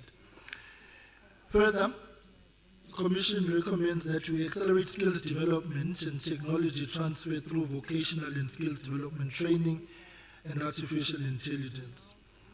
Amongst others, it was observed that South Africa is committed to a just transition, which means that the transition to a lower carbon economy should be considerate and just, and should avoid unintended consequences, distribute justice fairly, and address historical inequalities, poverty, and unemployment. BRICS member countries can build on their bilateral partnerships and a clarion call to the business sector that can also collaborate to advance the transition to lower emission technologies. BRICS countries are facing a delicate balance between their developmental needs and the collective good of reducing emissions. There is a need to capacitate municipalities to aid renewable energy transfers, both in terms of energy generation and transmission. There is also a need for policy stability and certainty to enhance investment in renewable energy sector, and we can also learn from China's long-term planning and integrated planning and implementation across all tiers of government. The issue of funding came up very sharply, and that there is a need for financial coordination amongst the BRICS countries and the BRICS Development Bank, as each have financial institutions that is not harmonized and therefore making access to funding very difficult. In this regard, there is a need for accreditation amongst financial institutions to aid funding of green energy projects. There is also a need to cooperate with non-governmental organizations and institutions to build trust and advance local development. It was observed that generally the public enjoys a trust surplus with the legislative sector as opposed to the trust deficit between citizens and the executive, and therefore there is an important role to play insofar as civic and social education is concerned in this regard about this key issue. There is a need to encourage climate change awareness and strengthen public participation on climate change discussions and climate action at all levels. There is a need to cooperate with international partners to advance vocational skills development and knowledge exchange in this regard. Deputy Speaker, in conclusion, it's our observation that BRICS countries have a significant role to play in addressing climate change, and they can cooperate and share resources to accelerate their transition to a lower carbon economy. However, there are also challenges that need to be addressed, such as the need for policy stability and certainty, financial coordination, and capacity building. Thank you, sir.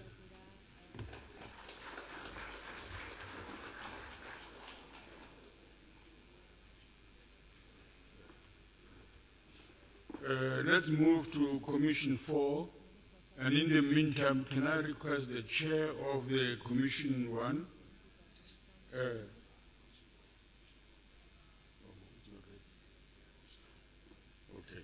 All right, I'm told Commission 4 is not yet ready.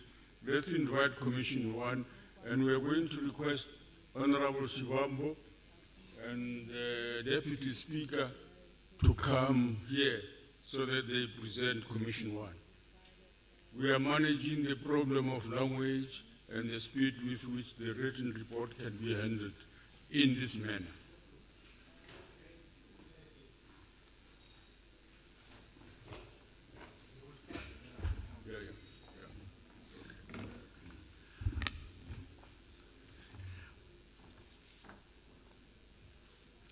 O idioma às vezes complica o entendimento, mas quero agradecer a compreensão e a colega parlamentar que postou a finalidade perfeita. Sometimes language barrier complicates a little bit our lives, so I would like to apologize for my unfortunate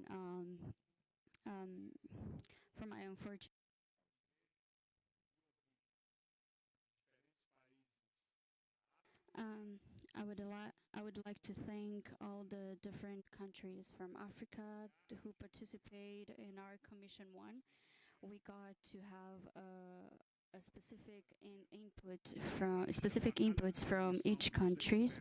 And my special thanks for all the experts who did an amazing job in their presentations, including different point of views regarding the dollarization, and it's something that we must reflect. And so it was an amazing opportunity for us to reflect.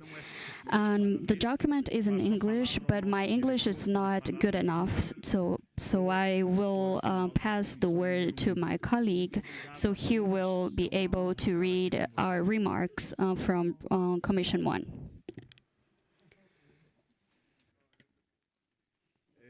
Muito obrigado. I thank you. Segundo vice-presidente. Segundo vice-presidente. Thank you very much.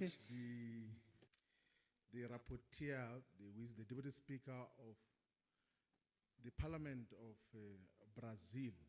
你好，我上很荣幸的代表巴西 of Commission 1, which was the Commission on BRICS and Africa's partnership, a promotion and acceleration of regional integration through the African continental free trade area. So the commission was presided by South Africa and debated on the partnership between BRICS and the African continent. It was attended by representatives and members of parliament from the Parliament of the Republic of South Africa, from the Federative Republic of Brazil, from the People's Republic of China, from the Republic of India, from the Russian Federation, from the Republic of Namibia, from the Federal Democratic Republic of Ethiopia, and from the Islamic Republic of Iran. The Commission further had experts from South Africa's Parliament's Budget Office, the Institute of Global Dialogue, the United Nations Industrial Development Organization, and then from the University of Johannesburg. The Commission emphatically asserts that any engagement, action, or initiative by BRICS in relation to trade must unequivocally adopt a stance of anti-imperialism and anti-colonialism, ensuring that the partnerships are formed on the basis of mutual respect, equality, common prosperity, and shared benefit. This is paramount to building trust and fostering equitable and sustainable relations. The Commission noted that the current state of intra-African trade and cooperation is less than satisfactory, with the majority of African countries engaging more with nations outside of the continent and mostly with their erstwhile colonizers. Inter-African trade faces significant limitations due to inadequate intra-African and pan-African infrastructure impacting on the trade of goods and services adversely. The Commission observes that up until 2021, both tariff and non-tariff barriers were substantial impediments to enhancement of intra-African trade, that the absence of a unified African payment system and a common currency continues to obstruct enhanced and harmonized inter-African trade. The Commission recognized the critical role BRICS holds in the global economy and the opportunity it presents for collaborative initiatives with the African continent. It resolved that to fully actualize the potential of the African continental free trade area, the building of a common high-speed rail infrastructure is fundamental element. One of the fundamental elements of the African Union's Agenda 2063's flagship project is important for strengthening integrated trade.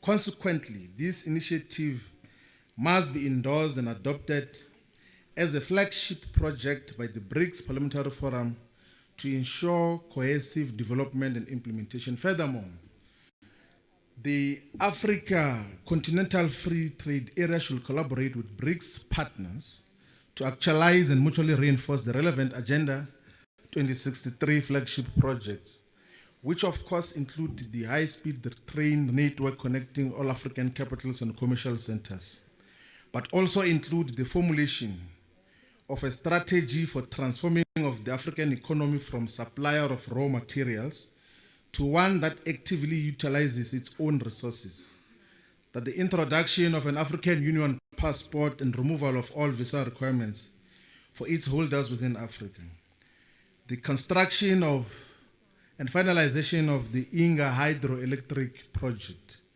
the establishment of a single African air transport market, that the establishment of a set of financial institutions that are envisaged in the African Investment Bank, the African Stock Market, the African Monetary Fund, and the African Central Bank, a Pan-African digital data network, and then the development of common African strategy for the use of outer space technology, and then the establishment and cooperation of cybersecurity, The Commission asserts that the integration and alignment of African infrastructure programs and projects from the outset are essential, and a common approach to raising funds is important. African countries, through their various parliaments and legislatures, must develop a legislation to impose quotas on the export of natural resources, promoting local beneficiation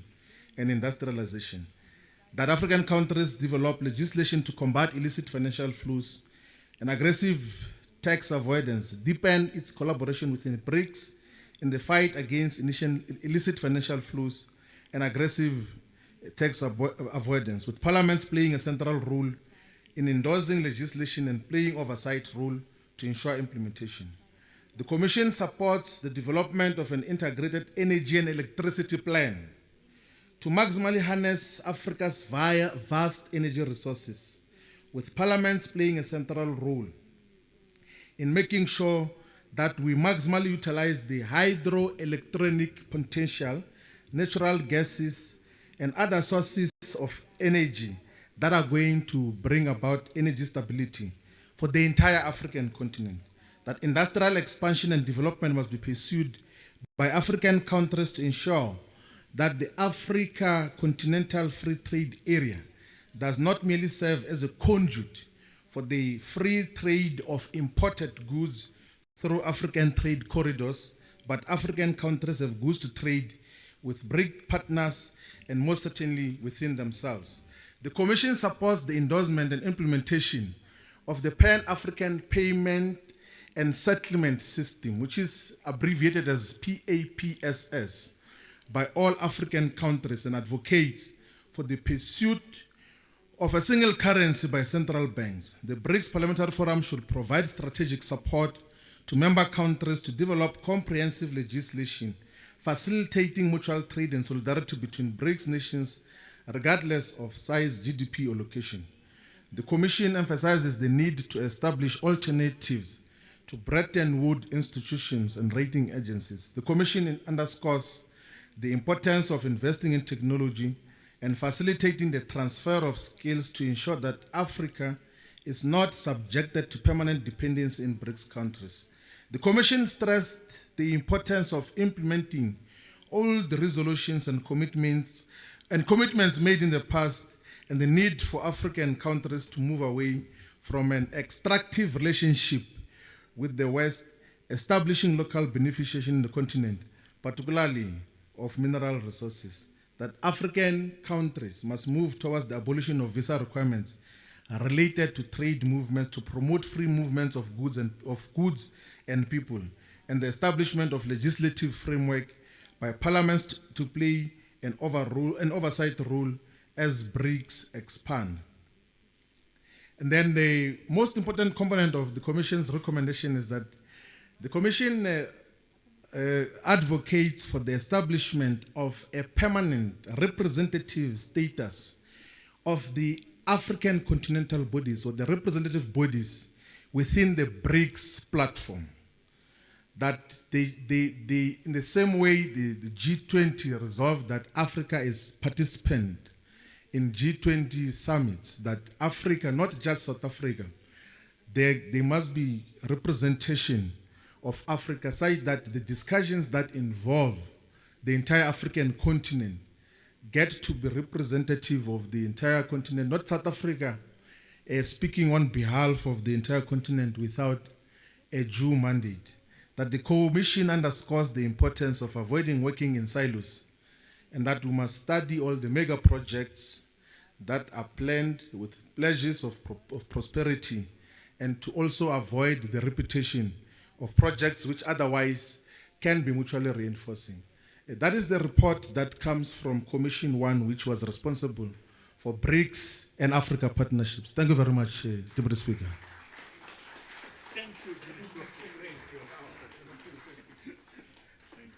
Thank you very much, gentlemen.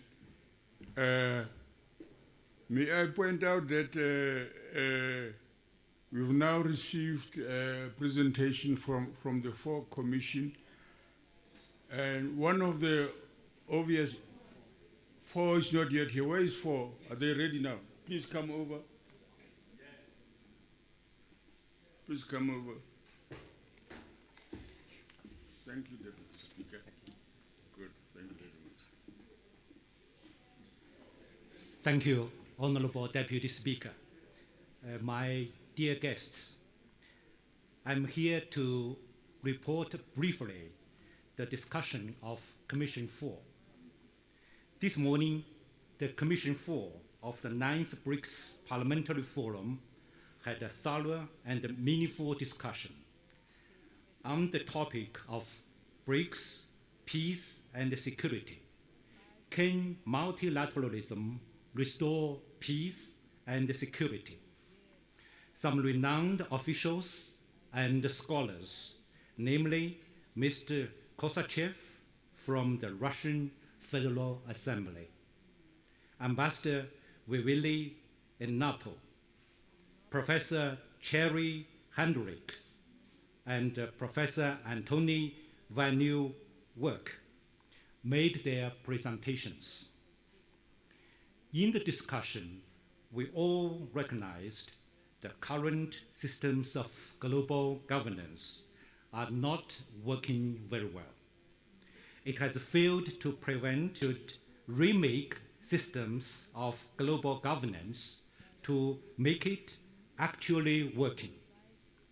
The BRICS countries is one approach that presents a vision for transforming the global order, which aligns with what was the vision of the United Nations. We all believe that multilateralism is the cornerstone of the current international order and an effective way to maintain peace and promote development. In the world, there's only one international system, that is, the international system with the United Nations at its core. There's only one international order, that is, the international order underpinned by international law. And there's only one set of rules, that is, the basic norms governing international relations underpinned by the purposes and principles of the UN Charter. We express concerns about the use of unilateral coercive measures which are incompatible with the principles of the UN Charter and produce negative effects, notably in the developing world.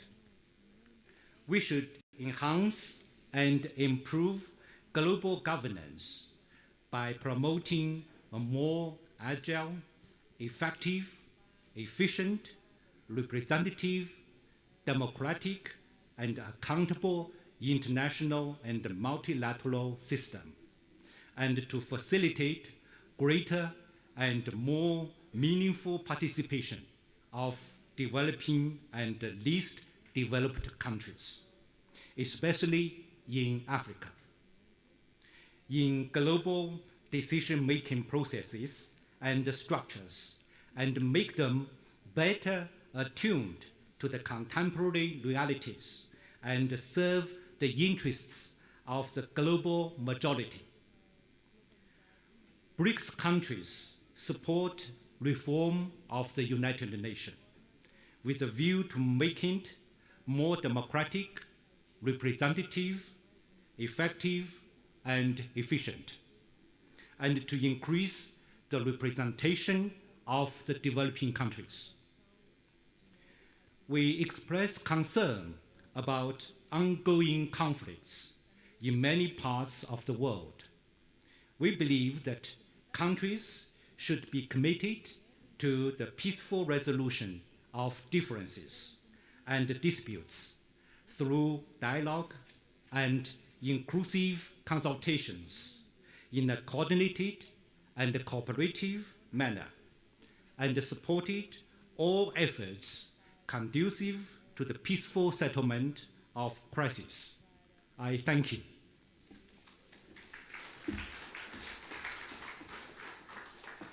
Thank you very much, Deputy Speaker. Honorable members, now that we've heard reports of the four commissions, I would like to suggest that there's additional work I think the chairs and rapporteurs of this commission must do, and to produce a pager of what constitute cross-cutting issues, because it is absolutely crucial that we recognize these as cross-cutting issues that emerge from consideration each of the four issues that we discussed separately for ease, but not miss the linkages between all three of them. There's an interconnectedness we must not allow to fall between the cracks.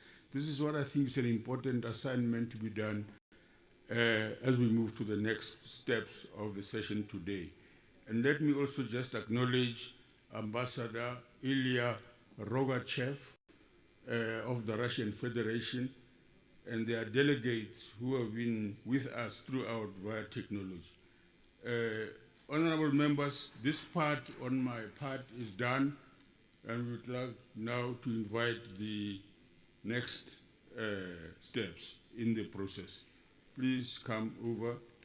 Where is the program director?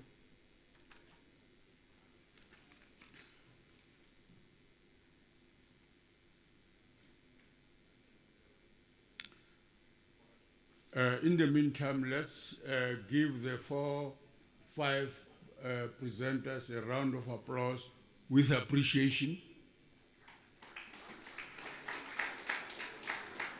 Thank you. For how long? For how long? For how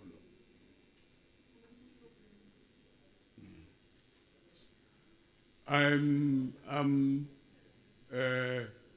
getting the detail of the tea time. How long is that?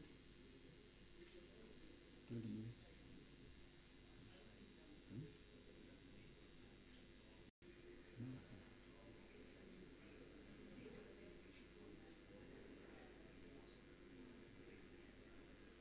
When?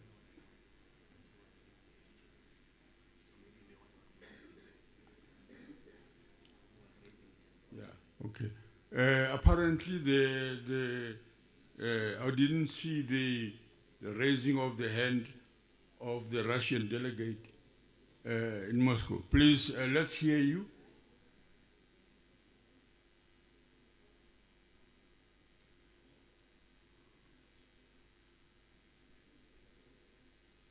Can we contact Moscow so that we hear them?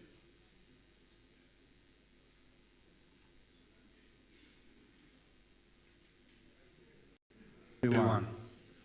Please, let's unmute and let's hear.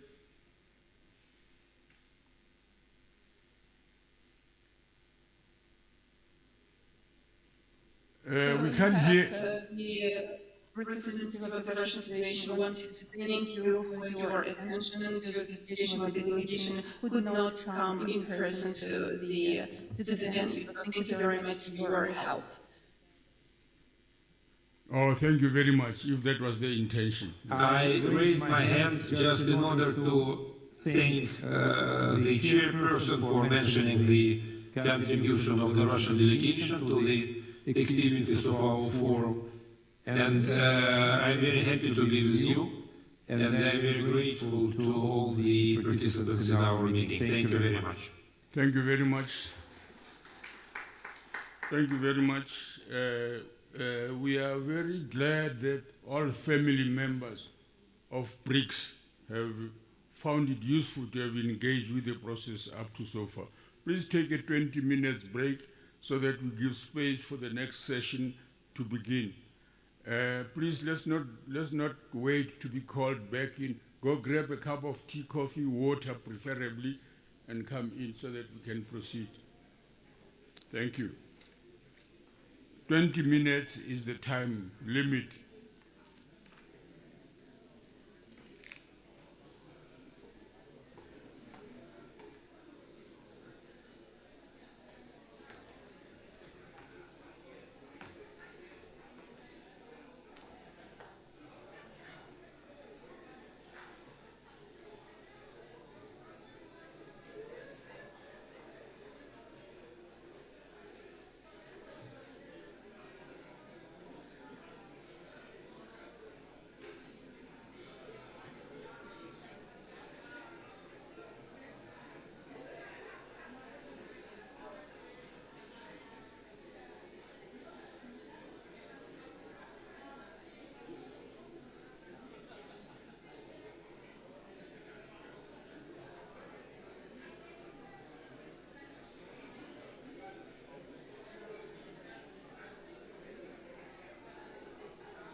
We invite you to a place in Africa that is like no other, the cradle of civilization, the genesis of humankind, where it all began, where new ways of doing business happen every day, and where the world watches our talent in fascination.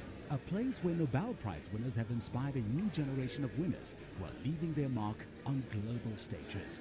We invite you to a place that celebrates diversity, culture, and heritage. The only country in the world that is as colorful as the rainbow, where humanity is expressed through our blend of 11 official languages.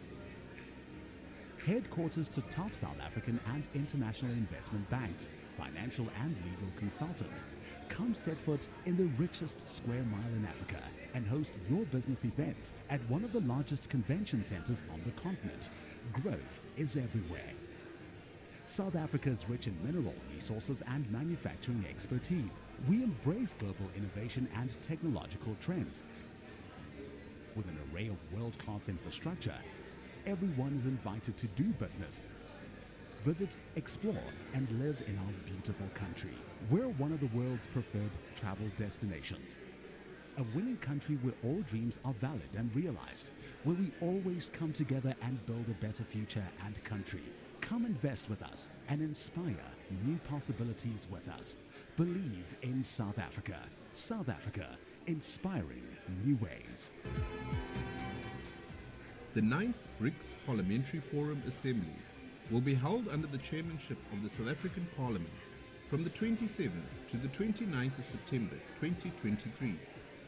BRICS Parliamentary Forum delegates will convene at Empress Palace in Kempton Park, shaping BRICS-Africa relations and fostering collective progress.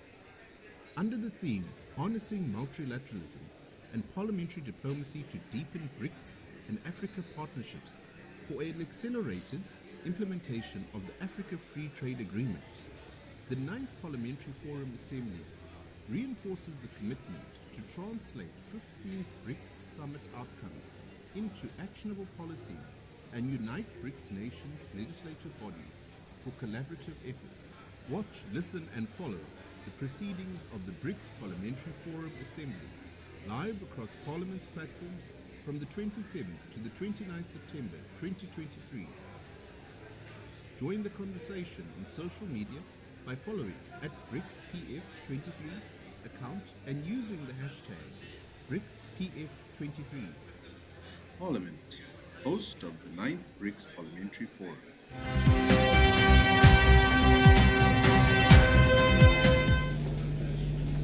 Congratulations to the new partners, our valued partners, the Argentine Republic, the Arab Republic of Egypt, the Federal Democratic Republic of Ethiopia, the Islamic Republic of Iran, the Kingdom of Saudi Arabia, and the United Arab Emirates. We trust that you will invigorate this promising intergovernmental organization. From 2015 to date, the BRICS Parliamentary Forum has identified many issues which require continuous discussion, refinement, and programmatic plans of action to better serve the wretched of the earth. And these issues range, amongst others, from the following: the sacrosanct role of the United Nations будем стараться служить нашему народу в соответствии с теми принципами, которыми... Okay, there was a glitch there. It will be attended to. Our same program director that these issues range from, amongst others, the sacrosanct role of the United Nations in international affairs and the consolidation of the multilateral structures, the reform of the Security Council, and the fairness of the international legal system, the transition to a multipolar world and deepening economic globalization, exploring new trade and investment prospects, the promotion of international peace and security, shared economic growth, cooperation and mutual beneficial interaction amongst the peoples of the world, undergirded by a continuous dialogue among and between the world cultures and civilization for the cross-pollination of knowledge and perspectives for the benefit of humanity. This is who we are.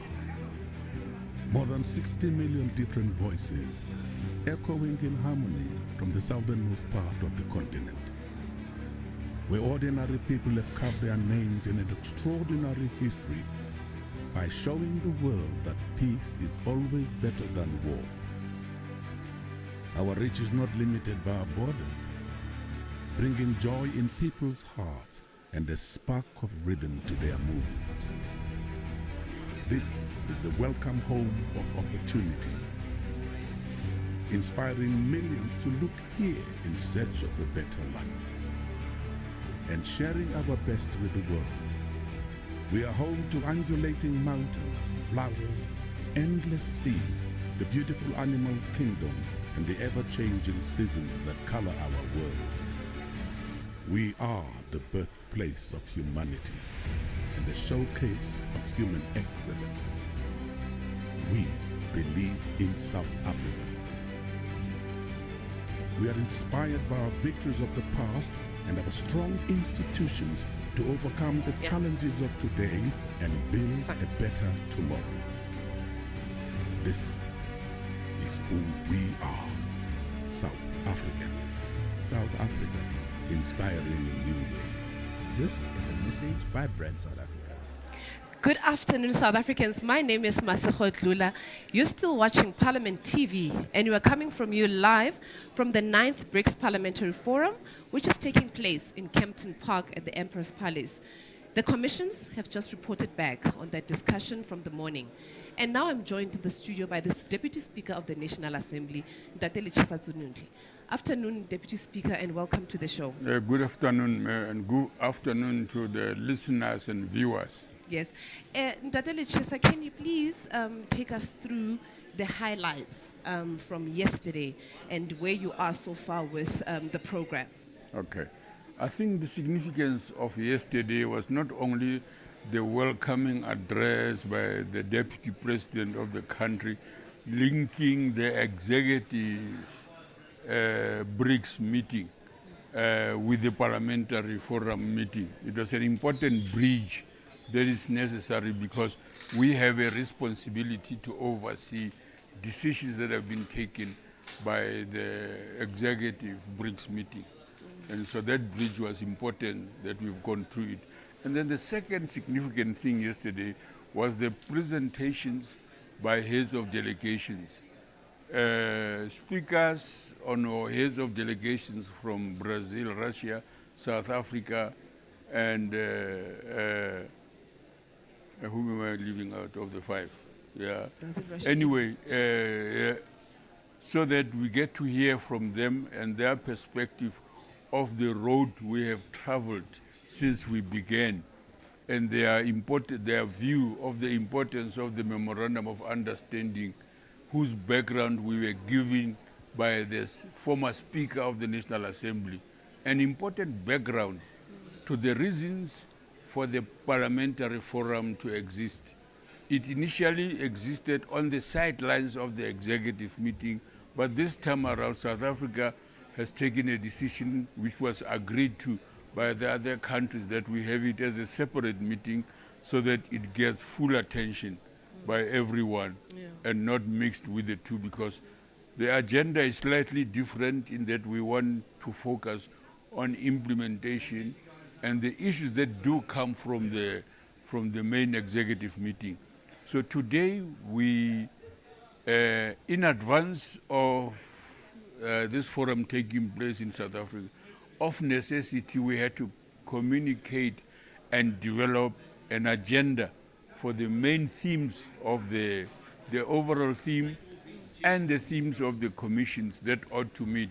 And it was divided, the 4 of them, which we went through today after delegations divided themselves in each of these commissions to take in and discuss thoroughly issues around mainly that which is linked to the theme BRICS and the acceleration of multilateralism to implement the Africa Free Trade Agreement. An important part of what the continent wants to do to integrate itself economically on an ongoing basis. Okay, now that you've mentioned about the commissions, can you please share with us what are some of the outcomes that have come out of today's commissions? Well, the important thing is that they were reporting back what they discussed. Yeah. And since we were receiving them, for example, the BRICS and its formation and the acceptance about the commissions, can you please share with us what are some of the outcomes that have come out of today's commissions? Well, the important thing is that they were reporting back what they discussed. Yeah. And since we were receiving them, for example, the BRICS and its formation and the acceptance of the new was welcomed as expanding the attractiveness of what the BRICS agenda is. Yeah. So this demonstration of its attraction is in the number of countries that have recently been accepted and those that are waiting in the wings. So that issue was discussed, but the foundations for BRICS and what it is doing were emphasized as well, that the continuing elements of colonialism and imperialist agenda must be stopped in their track, that the relationship between the BRICS countries must be those that are developmental, that are mutually supportive, that lays the foundation for an alternative payment system and the promotion of such a payment system in the continent especially. So that's on one part of the view. But there were cross-cutting issues, for example, that I noticed, and I suggested that the chairs and rapporteurs must tease out of the 4 reports what constitute those cross-cutting issues, such as climate change. Climate change is relevant to the management of energy, for example. Both were separate commissions. But also in the conduct of free trade, the free trade agreement in the continent, we expect it to be done on sustainable grounds, that we can't have such a development taking place in ways that is retrogressive. It takes us back to the period before we knew there was anything like climate change. So climate change is a cross-cutting issue. There are other cross-cutting issues. For example, if BRICS is to have any impact, the human resource capacity is an important cross-cutting matter in the management of infrastructure in our countries, in the education levels in our countries, and in the scientific, our ability to absorb and use science in the work that we are doing to advance social justice, for example. Yeah. Now, this afternoon, we understand that there's a memorandum of understanding that the countries will be signing. Now, how is it that the South African Parliament, how is the South African Parliament going to ensure that the resolutions that are made and the outcomes from the memorandum of understanding that is going to be signed is implemented? How is Parliament going to ensure that? And are there mechanisms on how this the implementation is going to be? There's going to be an oversight over the implementation process. Let me state what others call the glimpses of the obvious. Yeah. In other words, that one of the first things to do as South African Parliament is to sit down, take a breath, and evaluate what has just happened in the last 2 days, or many more days that constituted preparation, and during the meeting itself and afterwards, to identify systematically what we could have done differently, so that we can inform the organizers of the next, which is Russia at this time, who's going to be chairing the next session of BRICS. So systematically going through our preparations and activities ahead of BRICS this time, and the way we framed it, the lessons we have learned, and the strength we think we exhibited must be carried forward for building on or undoing if there are weaknesses. And the next thing is an effective communication of the decisions of BRICS, yes. so that we are able to communicate not just the decisions, but the content of the speeches that were done here, communicating individual country perspectives on what drives them to want to become part of BRICS, and those that have been all along, the urgency with which they would like us to treat progress in the building of cooperation. The memorandum, in essence, is a memorandum for cooperation of all of us in the BRICS family of nations. And that is going to be an important part, the systematic communication of that inside Parliament itself, but also in the country as a whole, that this is what we have had, and therefore understand this is what our tasks are arising from the BRICS. We expect people in their individual capacity, but in their organizations and collectives are able to sit and reflect on the relationships they currently have or would like to have to build on this agreement that is now in place. And we think there's a lot of energy in the country that is not yet explored. For example, only roughly, for example, the Business Forum had a meeting, the Higher Education had a meeting of ministers from around BRICS, and the International Relations had meetings of international relations ministers from around the BRICS areas. Other sectors that did not do that, we expect they will do so, but now the advantage they will have is that they'll be operating on the basis of the agreement that has now been reached and can build on a very explicit, effective execution and the visible demonstration of the outcomes of the agreement. Okay. And we hope we can contribute to the next BRICS session to be held by Russia, because it is important that from every event we must evaluate it and take forward to the next one the lessons of the previous one. For example, in the session I just chaired here, there was a clear instance of a language problem. The commissions finished their work and the report was put together in English, and then we are not all English speakers in the BRICS family of nations. So the organizers of the next session must make sure that the language issue does not become a barrier to effective participation by every country, so that we overcome the possibility that the English-speaking countries dominate. We shouldn't allow that to happen, especially operating at this level. Part of advancing the work we do in BRICS is that there is value in diversity, as our motto also teaches us. Okay, just lastly, Deputy Speaker, South Africa also belongs to the SADC PF, and currently South Africa is the only country that is in the BRICS Forum, now that, well, Ethiopia is going to be now joining. Now, are the outcomes of this forum somehow going to form part of the agenda of the SADC Parliamentary Forum, so that the continent also gets to debate on the issues that are put as part of the outcomes of this parliamentary forum?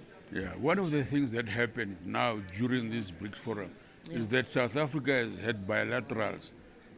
I had bilateral with Namibia, with Mozambique, and I know that the speaker and the chairperson and the deputy chairperson would have had bilaterals as well with other countries.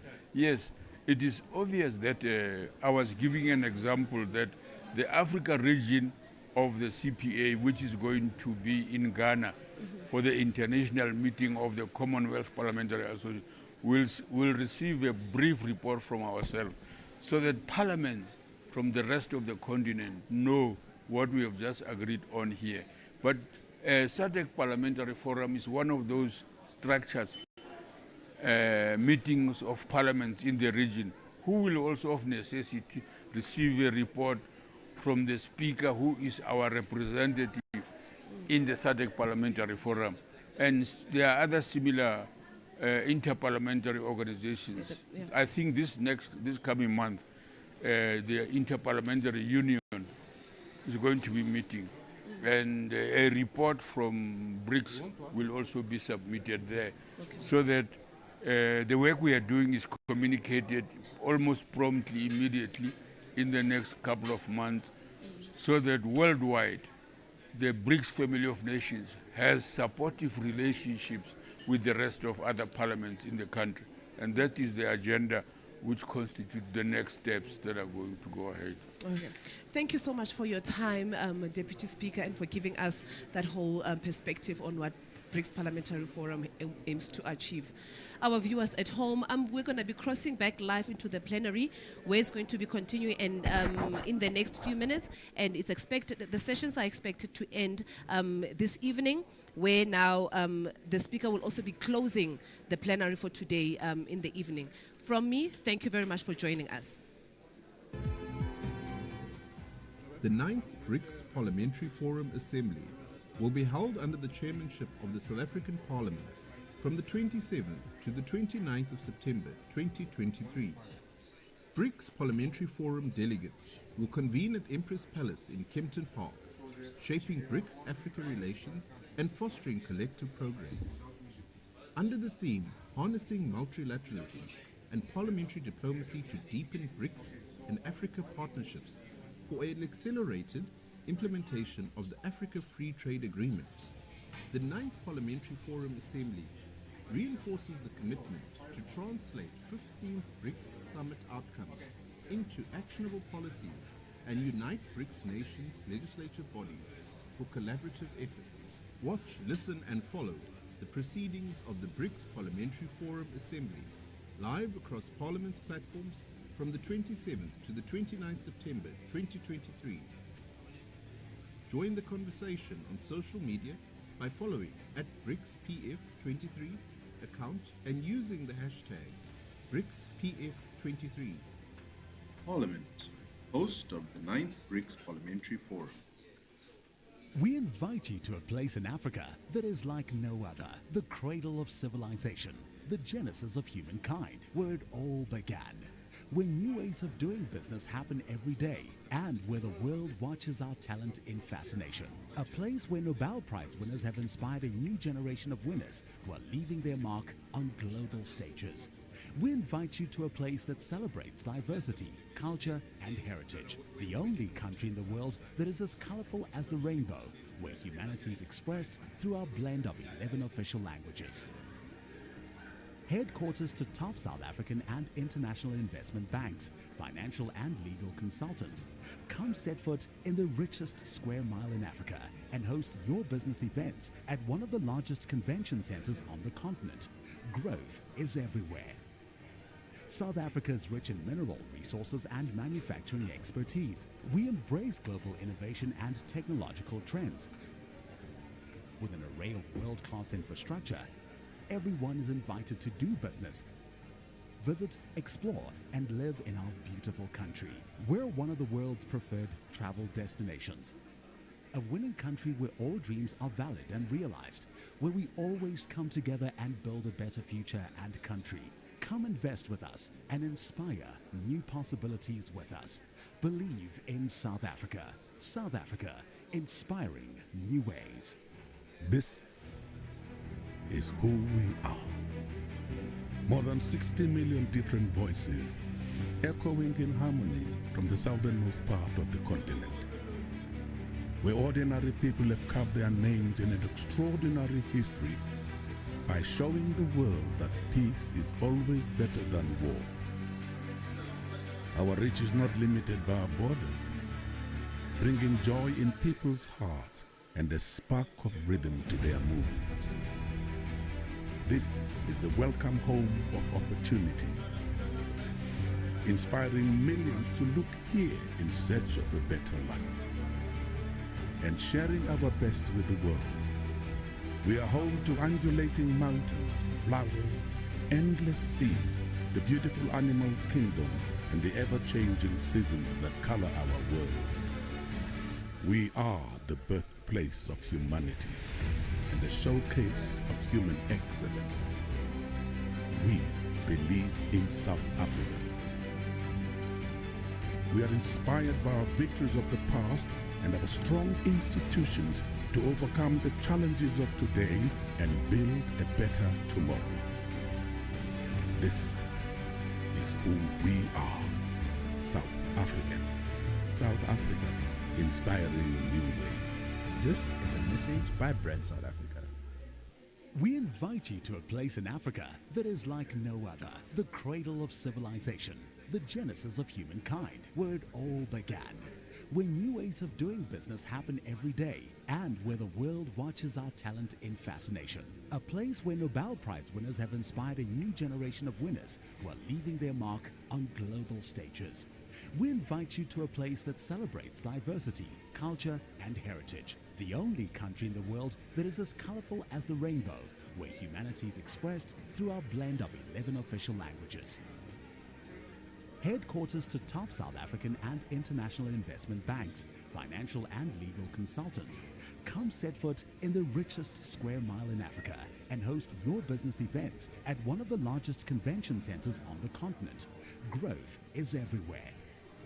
South Africa is rich in mineral resources and manufacturing expertise. We embrace global innovation and technological trends.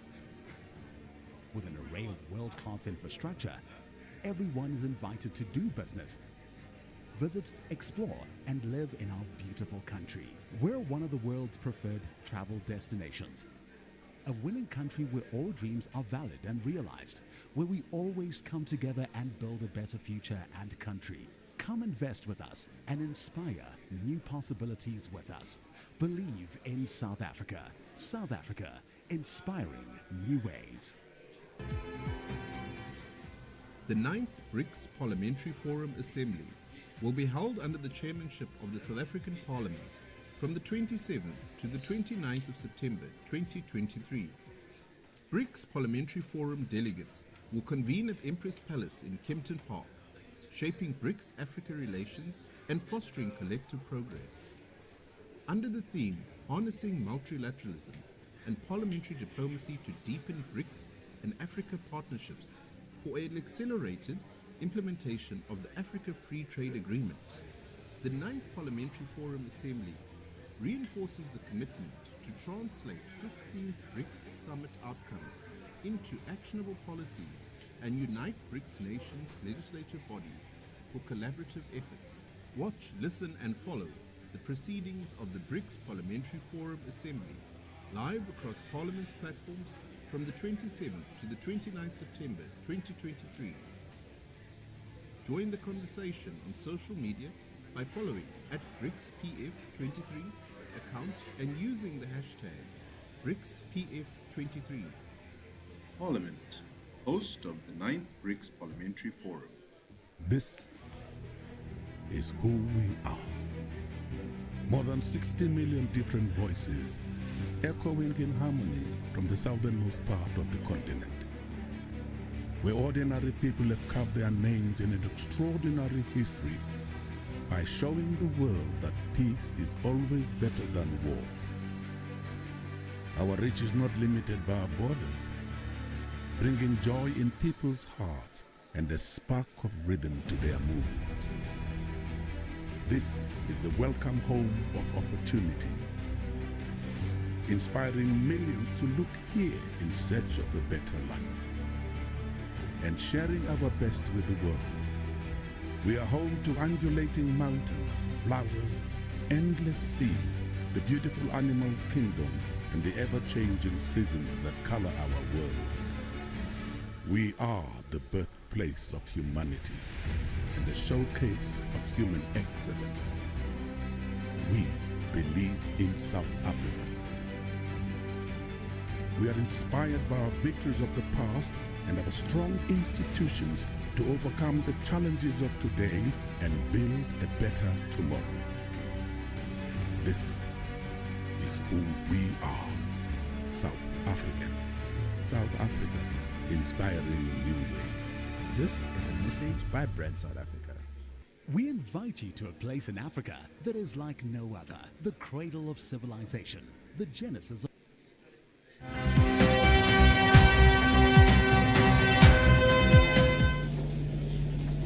Congratulations to the new partners, our valued partners, the Argentine Republic, the Arab Republic of Egypt, the Federal Democratic Republic of Ethiopia, the Islamic Republic of Iran, the Kingdom of Saudi Arabia, and the United Arab Emirates. We trust that you will invigorate this promising intergovernmental organization. From 2015 to date, the BRICS Parliamentary Forum has identified many issues which require continuous discussion, refinement, and programmatic plans of action to better serve the wretched of the earth, and these issues range, amongst others, from the following: the sacrosanct role of the United Nations Будем стараться служить нашему народу в соответствии с теми принципами, которыми... Okay, there was a glitch there. It will be attended to. Our same program director that these issues range from, amongst others, the sacrosanct role of the United Nations in international affairs and the consolidation of the multilateral structures, the reform of the Security Council, and the fairness of the international legal system. The transition to a multipolar world and deepening economic globalization, exploring new trade and investment prospects, the promotion of international peace and security, shared economic growth, cooperation and mutual beneficial interaction amongst the peoples of the world, undergirded by a continuous dialogue among and between the world cultures and civilization for the cross-pollination of knowledge and perspectives for the benefit of humanity. We invite you to a place in Africa that is like no other, the cradle of civilization, the genesis of humankind, where it all began, where new ways of doing business happen every day, and where the world watches our talent in fascination. A place where Nobel Prize winners have inspired a new generation of winners who are leaving their mark on global stages. We invite you to a place that celebrates diversity, culture, and heritage. The only country in the world that is as colorful as the rainbow, where humanity is expressed through our blend of 11 official languages. Headquarters to top South African and international investment banks, financial and legal consultants. Come set foot in the richest square mile in Africa and host your business events at one of the largest convention centers on the continent. Growth is everywhere. South Africa is rich in mineral resources and manufacturing expertise. We embrace global innovation and technological trends. With an array of world-class infrastructure, everyone is invited to do business. Visit, explore, and live in our beautiful country. We're one of the world's preferred travel destinations. A winning country where all dreams are valid and realized, where we always come together and build a better future and country. Come invest with us and inspire new possibilities with us. Believe in South Africa. South Africa, inspiring new ways. This is who we are. More than 60 million different voices echoing in harmony from the southernmost part of the continent, where ordinary people have carved their names in an extraordinary history by showing the world that peace is always better than war. Our reach is not limited by our borders, bringing joy in people's hearts and a spark of rhythm to their moves. This is the welcome home of opportunity, inspiring millions to look here in search of a better life and sharing our best with the world. We are home to undulating mountains, flowers, endless seas, the beautiful animal kingdom, and the ever-changing seasons that color our world. We are the birthplace of humanity and a showcase of human excellence. We believe in South Africa. We are inspired by our victories of the past and our strong institutions to overcome the challenges of today and build a better tomorrow. This is who we are, South African. South Africa, inspiring new ways. This is a message by BRICS South Africa.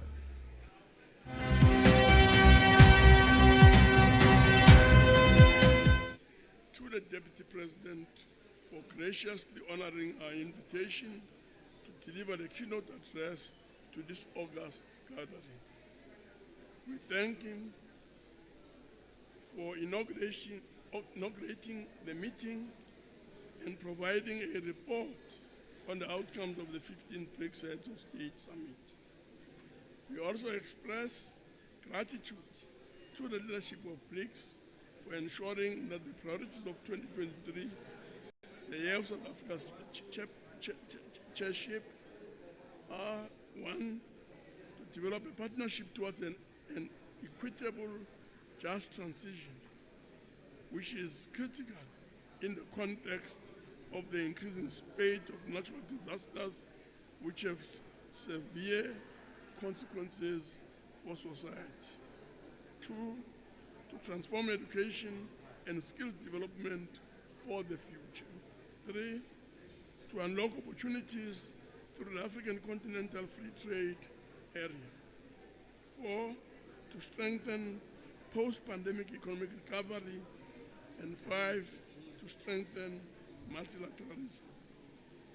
The BRICS agenda for 2023 has paved the way for the BRICS Parliaments as the custodian of the interests of the citizens to interrogate these matters further, in particular to determine how multilateralism and parliamentary diplomacy can deepen BRICS and African partnership to accelerate the implementation of the African Continental Free Trade Agreement, which seeks to increase socio-economic development, reduce poverty, and make Africa more competitive in the global economy.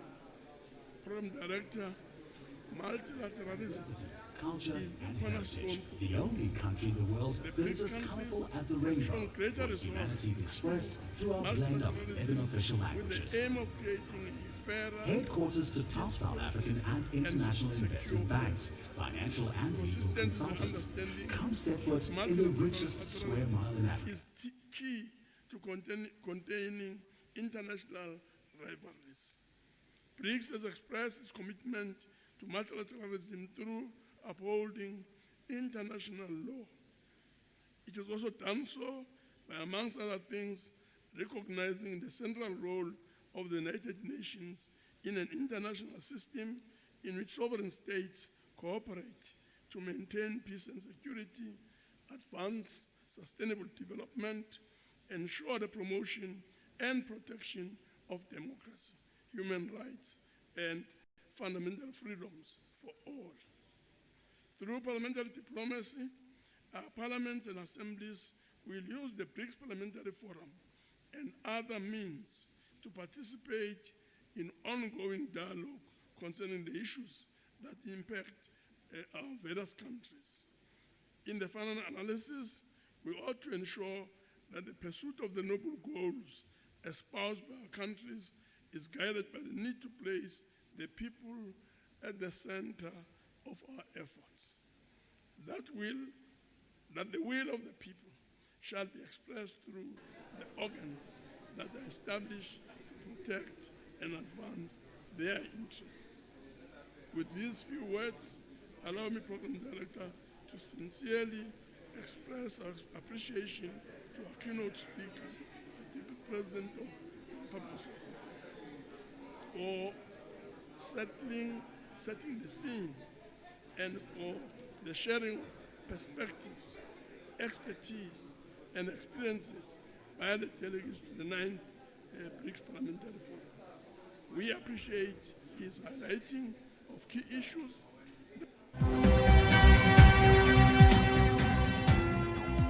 Okay, let me start with the role of Parliament.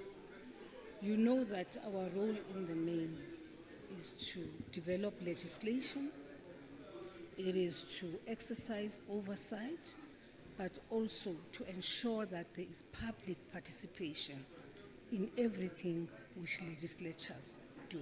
One of the things we do, and we have an obligation to do as members of Parliament, is to scrutinize the decisions taken by heads of state and follow up to see whether in fact these decisions which they take year in, year out are in fact implemented, and whether the decisions are in fact in the interests of the people of the countries they represent.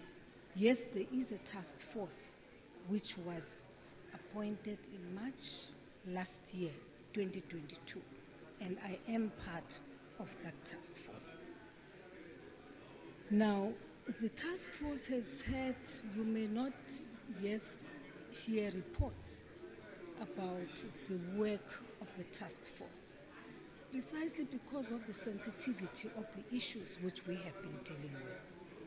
Firstly, we've had to sit several meetings to strategize on what it is that we want to communicate to the members of Parliament. Remember, ours is to deal in the main with members of the two parliaments. We believe that if we are to narrow the gap between the two parliaments and assist the members of Parliament to get to a point where they are able to influence their governments, I think we shall have succeeded. Decisions of going to war will always be taken by governments, heads of state in particular. They will deploy the soldiers. However, they equally have an obligation to report to their legislatures, to the members of Parliament, about one, the expenditure, two, the forces on the ground, in other words, the boots, the numbers in terms of boots on the ground in those countries. But also they have an obligation to report whether in fact they are making efforts to find a resolution of that conflict. So our task as this team has been to engage with the two groups, the Ukrainian Parliament and the Russian. And I must say we've done that. I can safely say we are at, who are the people who are helping, the 14th meeting, the last one, which was the 14th. We meet on a regular basis. Our next meeting will be in 2 weeks' time before we go to the IPU in Angola. Of course, most of the meetings are on a virtual platform. But what you will find interesting is this, that this task force has been to Ukraine. This task force has been to Russia. We spent 2 days in Ukraine, we spent 2 days in Russia, and we spent a day in Poland. Why Poland? Because when you are on your way to Ukraine, there is no way, the only way to get there will be to go via Poland. So it was important for us to get an understanding from the Polish members of Parliament as to what their perspective is of what is happening and what they suggest we should do.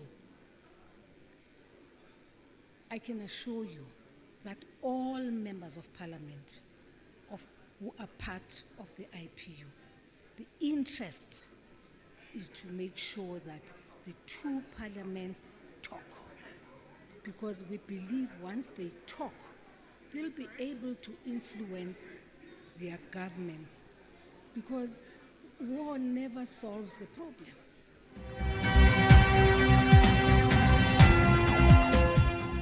We invite you to a place in Africa that is like no other, the cradle of civilization, the genesis of humankind, where it all began, where new ways of doing business happen every day, and where the world watches our talent in fascination. A place where Nobel Prize winners have inspired a new generation of winners who are leaving their mark on global stages. We invite you to a place that celebrates diversity, culture, and heritage. The only country in the world that is as colorful as the rainbow, where humanity is expressed through our blend of 11 official languages. Headquarters to top South African and international investment banks, financial and legal consultants. Come set foot in the richest square mile in Africa and host your business events at one of the largest convention centers on the continent. Growth is everywhere. South Africa is rich in mineral resources and manufacturing expertise. We embrace global innovation and technological trends. With an array of world-class infrastructure, everyone is invited to do business. Visit, explore, and live in our beautiful country. We're one of the world's preferred travel destinations. A winning country where all dreams are valid and realized, where we always come together and build a better future and country. Come invest with us and inspire new possibilities with us. Believe in South Africa. South Africa, inspiring new ways. The 9th BRICS Parliamentary Forum Assembly will be held under the chairmanship of the South African Parliament from the 27th to the 29th of September 2023. BRICS Parliamentary Forum delegates will convene at Empress Palace in Kempton Park, shaping BRICS-Africa relations and fostering collective progress. Under the theme, Harnessing Multilateralism and Parliamentary Diplomacy to Deepen BRICS and Africa Partnerships for an accelerated implementation of the Africa Free Trade Agreement, the 9th Parliamentary Forum Assembly reinforces the commitment to translate 15th BRICS Summit outcomes into actionable policies and unite BRICS nations' legislative bodies for collaborative efforts. Watch, listen and follow the proceedings of the BRICS Parliamentary Forum Assembly live across Parliament's platforms from the 27th to the 29th September 2023. Join the conversation on social media by following at BRICS PF23 account and using the hashtag BRICS PF23. Parliament, host of the 9th BRICS Parliamentary Forum. This is who we are. More than 60 million different voices echoing in harmony from the southernmost part of the continent, where ordinary people have carved their names in an extraordinary history by showing the world that peace is always better than war. Our reach is not limited by our borders, bringing joy in people's hearts and a spark of rhythm to their moves. This is the welcome home of opportunity, inspiring millions to look here in search of a better life and sharing our best with the world. We are home to undulating mountains, flowers, endless seas, the beautiful animal kingdom, and the ever-changing seasons that color our world. We are the birthplace of humanity and a showcase of human excellence. We believe in South Africa. We are inspired by our victories of the past and our strong institutions to overcome the challenges of today and build a better tomorrow. This is who we are. South African. South Africa, inspiring new ways. This is a message by BRICS South Africa. We invite you to a place in Africa that is like no other, the cradle of civilization, the genesis of humankind, where it all began, where new ways of doing business happen every day, and where the world watches our talent in fascination. A place where Nobel Prize winners have inspired a new generation of winners who are leaving their mark on global stages. We invite you to a place that celebrates diversity, culture, and heritage. The only country in the world that is as colorful as the rainbow, where humanity is expressed through our blend of 11 official languages. Headquarters to top South African and international investment banks, financial and legal consultants. Come set foot in the richest square mile in Africa and host your business events at one of the largest convention centers on the continent. Growth is everywhere. South Africa is rich in mineral resources and manufacturing expertise. We embrace global innovation and technological trends. With an array of world-class infrastructure, everyone is invited to do business. Visit, explore, and live in our beautiful country. We're one of the world's preferred travel destinations. A winning country where all dreams are valid and realized, where we always come together and build a better future and country. Come invest with us and inspire new possibilities with us. Believe in South Africa. South Africa, inspiring new ways. The 9th BRICS Parliamentary Forum Assembly will be held under the chairmanship of the South African Parliament from the 27th to the 29th of September 2023. BRICS Parliamentary Forum delegates will convene at Empress Palace in Kempton Park, shaping BRICS-Africa relations and fostering collective progress. Under the theme Harnessing Multilateralism and Parliamentary Diplomacy to Deepen BRICS and Africa Partnerships for an accelerated implementation of the Africa Free Trade Agreement, the 9th Parliamentary Forum Assembly reinforces the commitment to translate 15th BRICS Summit outcomes into actionable policies and unite BRICS nations' legislative bodies for collaborative efforts. Watch, listen and follow the proceedings of the BRICS Parliamentary Forum Assembly live across Parliament's platforms from the 27th to the 29th September 2023.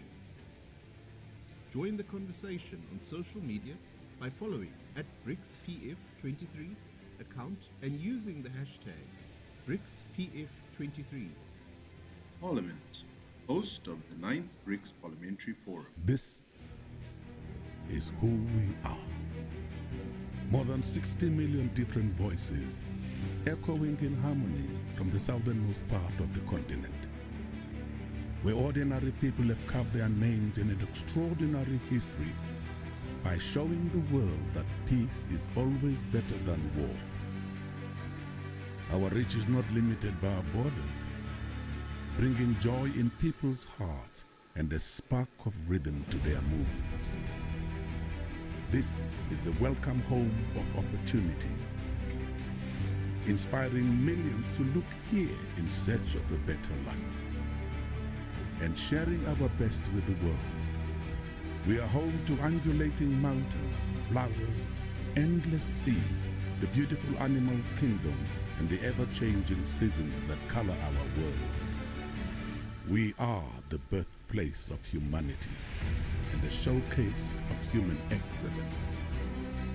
We believe in South Africa. We are inspired by our victories of the past and our strong institutions to overcome the challenges of today and build a better tomorrow. This is who we are, South African. South Africa, inspiring new ways. This is a message by BRICS South Africa. We invite you to a place in Africa that is like no other, the cradle of civilization, the genesis of humankind, where it all began, where new ways of doing business happen every day, and where the world watches our talent in fascination. A place where Nobel Prize winners have inspired a new generation of winners who are leaving their mark on global stages.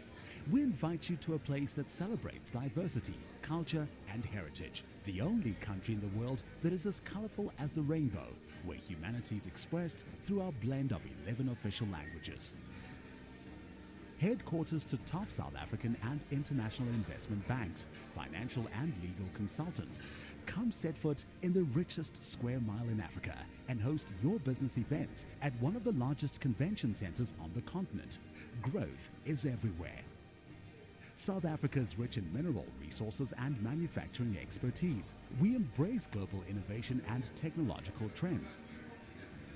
With an array of world-class infrastructure, everyone is invited to do business.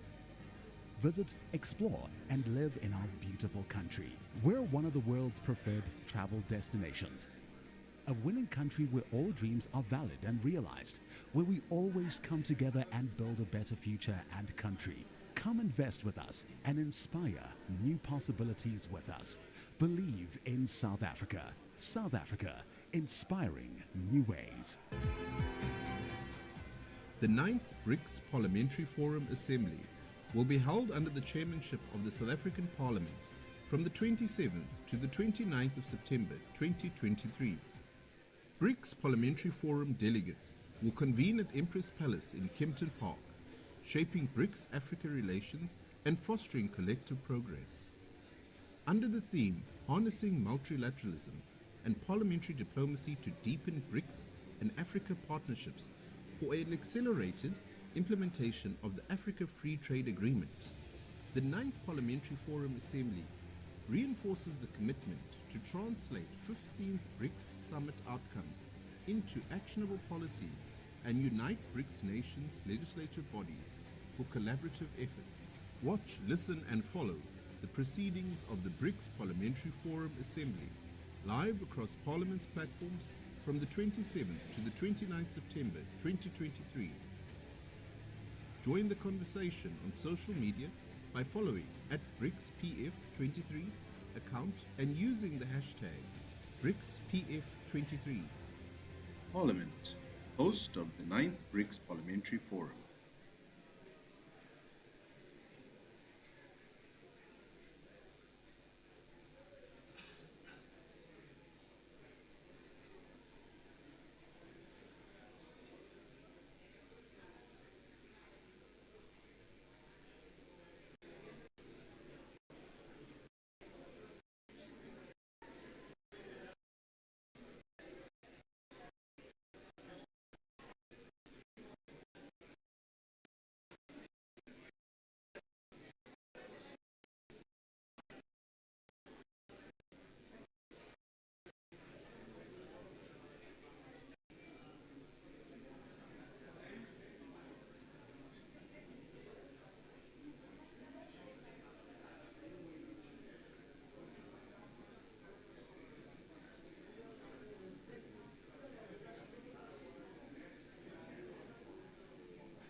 May I request all the honorable members, guests, and everybody standing to take their seat so that we can start with our program. Resume.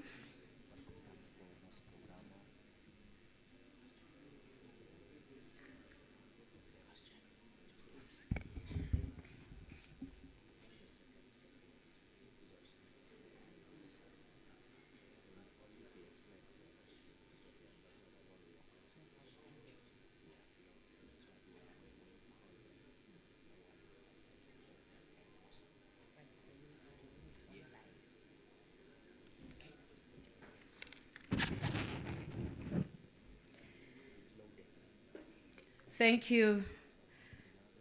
I know that we are behind time by about 30 minutes, according to our program.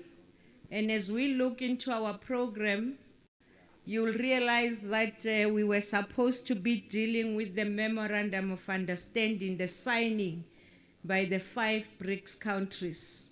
And we like to apologize for now, as there are still logistical matters that they are busy working on, and allow the next item, which is the declaration a joint declaration statement on the 9th BRICS Parliamentary Forum Assembly. And as I do that, I'm going to invite the Honorable Nyambi to come and read the joint declaration. At the same time, I hope it appears on our screens. Honorable Nyambi, it's your time.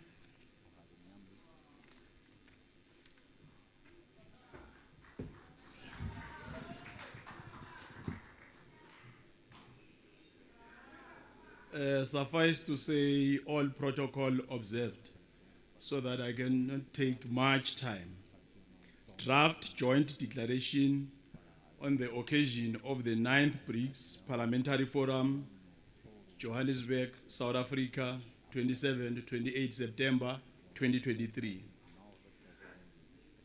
We, the leaders and the representatives of the National Congress of the Federative Republic of Brazil, the Federal Assembly of the Russian Federation, the Parliament of the Republic of India, the National People's Congress of the People's Republic of China, and the Parliament of the Republic of South Africa, convene for the 9th BRICS Parliamentary Forum, PF, meeting in Johannesburg, South Africa, from 27 to 28 September 2023, under the theme, Harnessing Inclusive Multilateralism and Parliamentary Diplomacy to Deepen BRICS and Africa Partnership for Accelerated Implementation of the Africa Free Trade Agreement.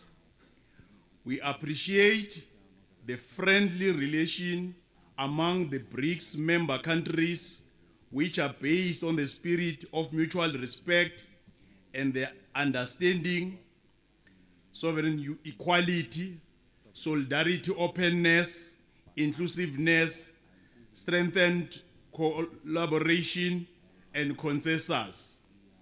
We recall the first BRICS Parliamentary Forum held in Moscow, Russia, on the 8th of June 2015, where the parties declared that intention to strengthen and promote contacts among BRICS parliaments at the leadership level of chambers, committees, and the groups of parliamentarians perform inter-parliamentary exchanges and hold regular expert consultation and create and develop new inter-parliamentary cooperation mechanisms. We further recall the 2016 Jalpa Declaration, in which BRICS women parliamentarians expressed commitment to intensify mutual cooperation and strengthen partnership in sustainable development, economic growth, social inclusion, and environmental protection.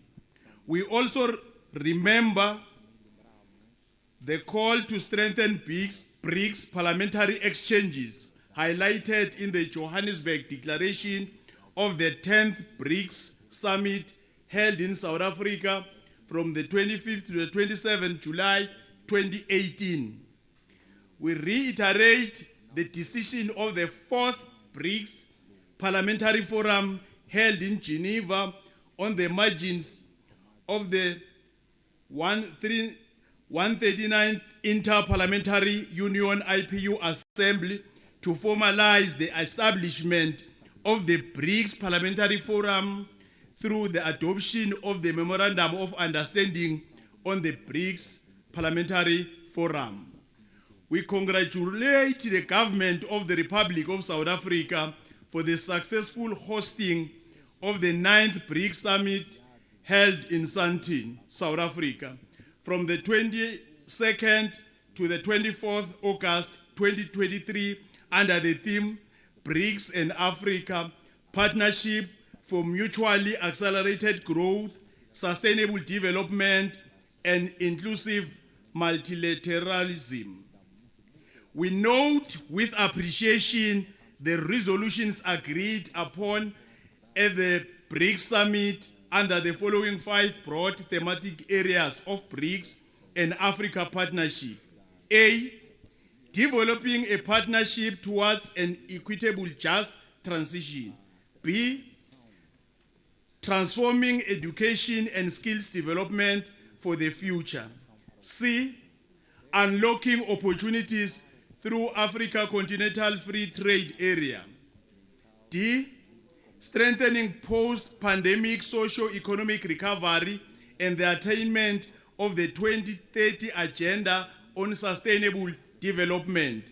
And E, strengthening multilateralism, including working towards real reform of global governance institutions and strengthening the meaningful participation of women in peace processes.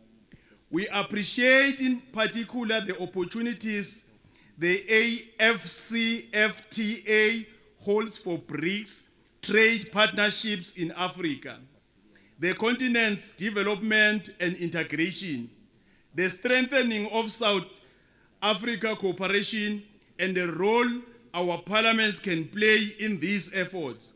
Also, we appreciate the progress made towards the AFCFTA protocol on women and youth in trade.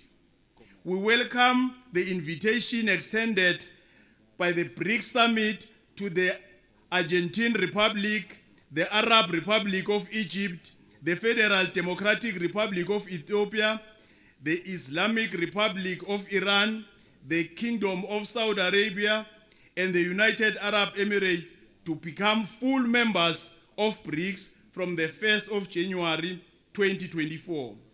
We remain convinced of the importance of inter-parliamentary dialogue to develop multifaceted cooperation within BRICS and actively promote mutual interest in the international arena. Therefore, we resolve as follows. 1, we value the presence and active participation of stakeholders from diverse sectors who graciously shared their valuable expertise and insights with us. As the elected representatives of our respective parliaments, we are resolute in our commitment to fostering these meaningful people-to-people exchanges within the realm of BRICS Parliamentary Forum. We strongly reaffirm the critical importance of BRICS inter-parliamentary dialogue in enhancing and fostering contacts across parliamentary dialogue, in enhancing and forcing contacts across parliamentary chambers and committees, facilitating fruitful inter-parliamentary exchanges. In addition, we recognize the value of utilizing modern information technologies to establish a dedicated section of the website for the BRICS inter-parliamentary dimension, thereby encouraging seamless access to relevant information and promoting enhanced collaboration among our esteemed counterparts. 2, we call for the implementation of the 2030 Agenda for Sustainable Development in its 3 dimensions: economic, social, and environmental, in a balanced and integrated manner by mobilizing the means required to implement the 2030 Agenda. We further reaffirm the call for donor countries to honor their official development assistance ODA commitments and to facilitate capacity building and the transfer of technology along with additional development resources to developing countries in line with the national policy objectives of recipients. 3, we reiterate the commitment of BRICS countries to strengthening multilateralism based on upholding international law, including the purposes and principles enshrined in the Charter of the United Nations UN as its indispensable cornerstone and the central role of the UN in the national system in which sovereign states cooperate to maintain peace and security, advance sustainable development, and ensure the promotion and protection of democracy, human rights, and fundamental freedom for all, and promoting cooperation based on spirit of solidarity, mutual respect, justice, and equality. 4, through parliamentary diplomacy, we aim to enhance our strategic partnership for the benefit of our people, promoting peace, a more representative and fair international order, to reinvigorate and reform multilateral system, sustainable development, and inclusive growth. 5, we agree, respecting our respective domestic constitutional mandates, to facilitate the implementation of the BRICS Summit resolution within our individuals' parliament and among our parliamentary stakeholders, to further strengthen the impact of BRICS, notably in terms of the opportunities presented by the AFCFTA for BRICS trade partnership, the development and integration of Africa, and the strengthening of South-South cooperation. We further intend to actively promote and prioritize these opportunities for benefit of our people. 6, we also stress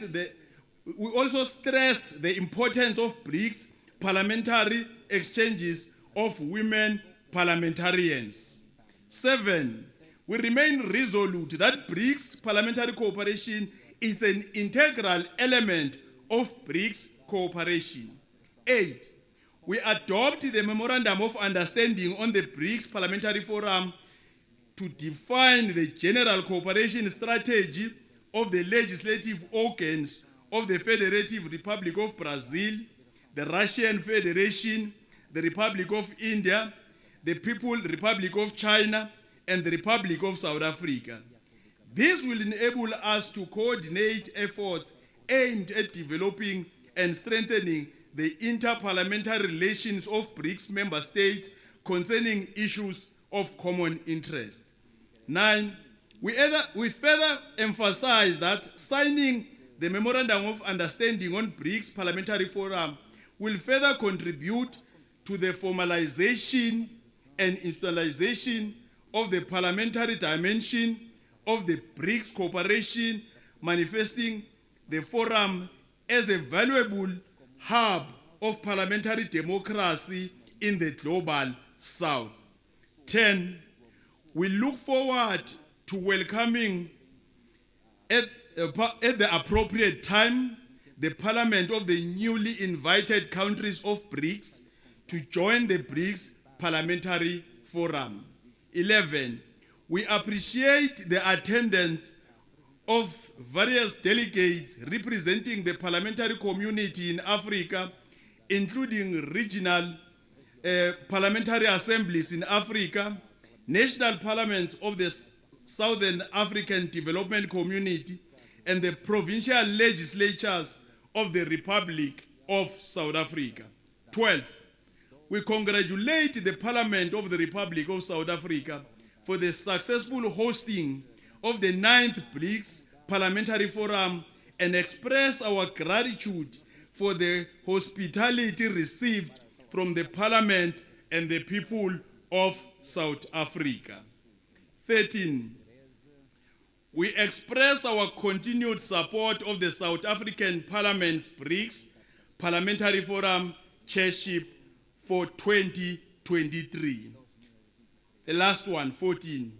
We extend our support to the Federal Assembly of the Russian Federation for their BRICS Parliamentary Forum Chairship in 2024. So, we are not going to waste much time. We'll start with Brazil, just to confirm whether you agree with the draft joint declaration. Brazil, to get a confirmation.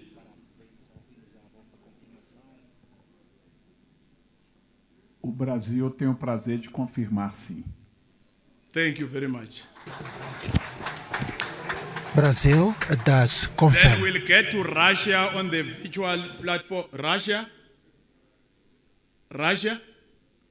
on the, or is either a delegate or the virtual platform. On the virtual platform, a confirmation.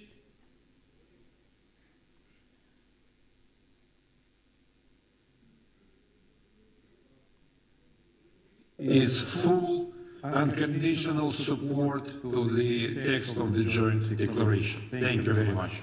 Thank you. We now come to India. Yes, we agree to the joint statement. Thank you. Thank you. China.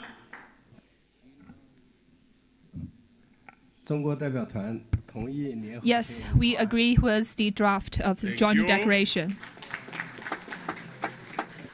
South Africa. Get to the mic.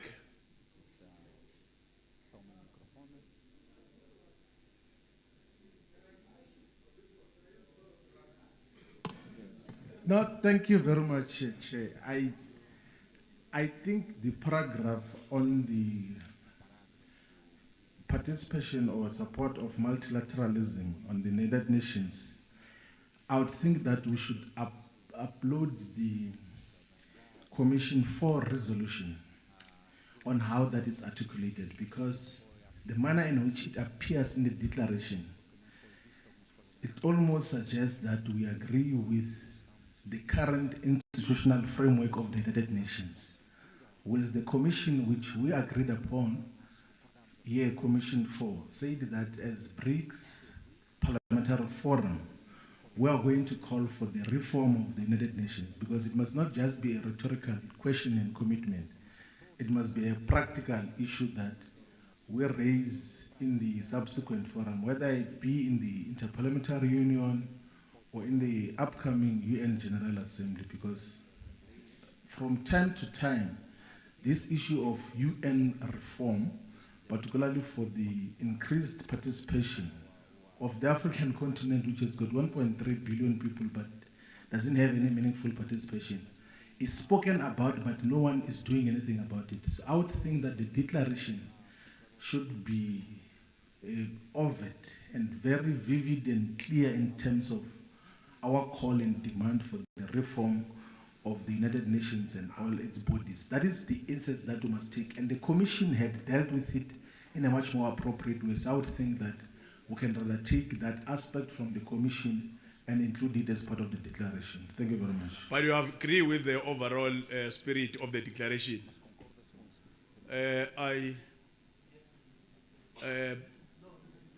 Deputy Speaker. Chairperson, we agree with the declaration as proposed. The substance of the Commission reports are going to be discussed, put together, and factored into our program of action. I think for purposes of the declaration, we would like to propose that it be agreed to, as we do here.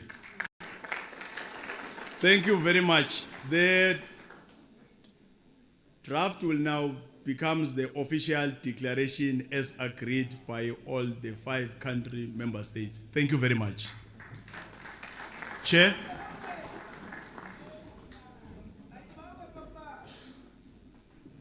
Thank you, Honorable Nyambi. Thank you to all the countries for adoption of the declaration.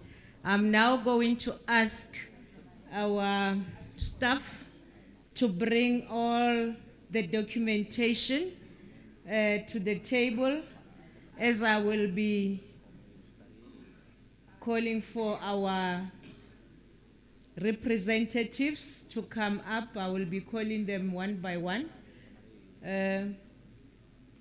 Babu Stole, if you can approach, please.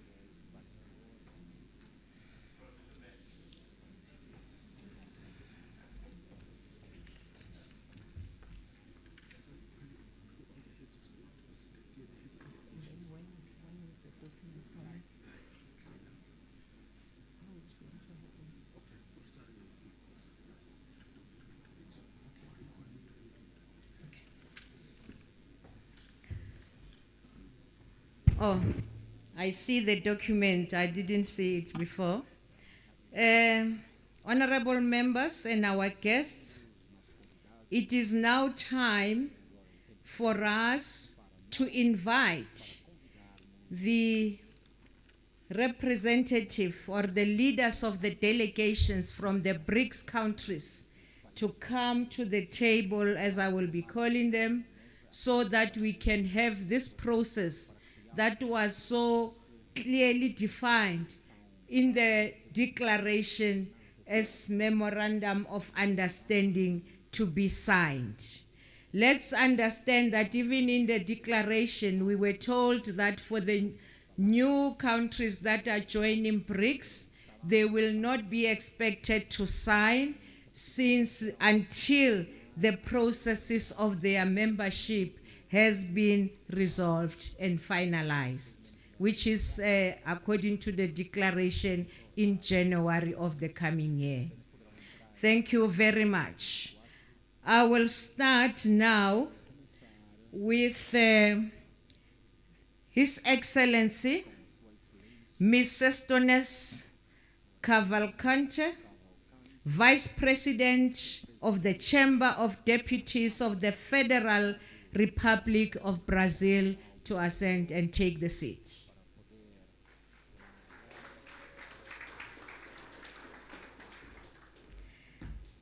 Secondly, His Excellency, Mr. Konstantin Kozachev, Deputy Chairperson of the Federation Council of the Federal Assembly of the Russian Federation.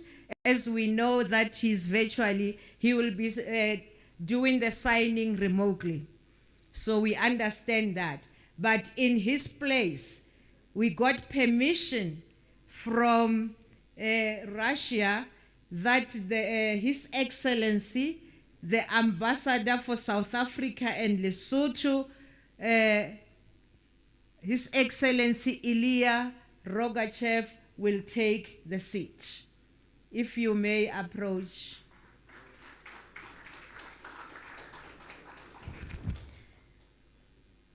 Thank you.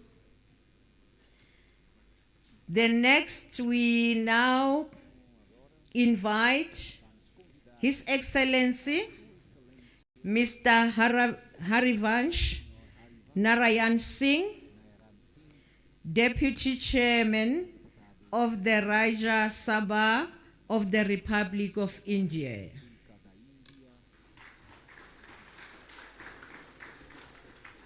Next, we invite His Excellency Mr. Peng Chinkwa, Vice Chairman of the Standing Committee of the National People's Congress of the People's Republic of China, to come to the stage.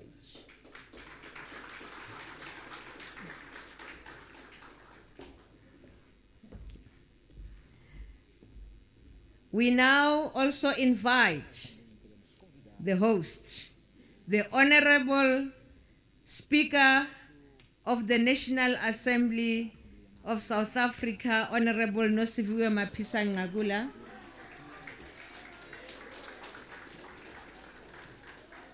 And lastly, we invite the Chairperson of the National Council of Provinces of the Republic of South Africa, Honorable Masondo, to also come to the stage.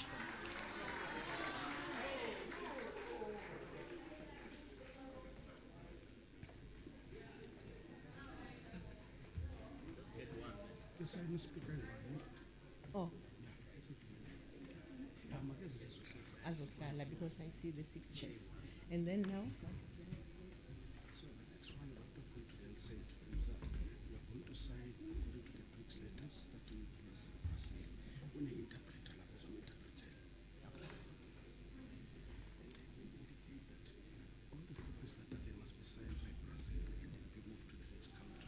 Okay. Honorable members, you have to be patient with us. This is going to be a somehow prolonged process, as we will be calling country one by one to do the signing. As we are here, we hope that there is an interpreter who's assisting. Oh, there are these mics here. Okay, thank you very much for that. We now go into, the process will be that the first country will sign. After signing, we will call on the second country to sign, like that. But South Africa, we know that we will have only the speaker signing for the Parliament of South Africa. But we brought the chairperson because we have two houses, and for now, he must be here. Can we allow now Brazil to do the signing? And you will indicate to me when it's done so that we go to the next country.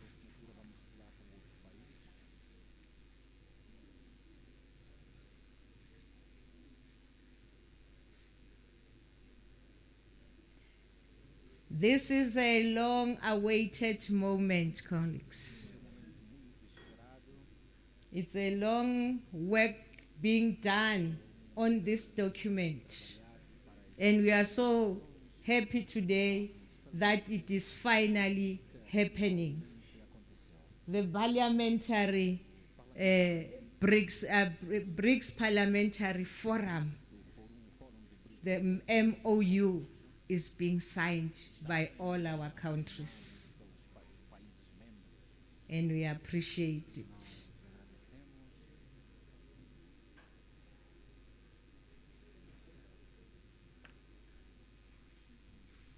We'll just be patient.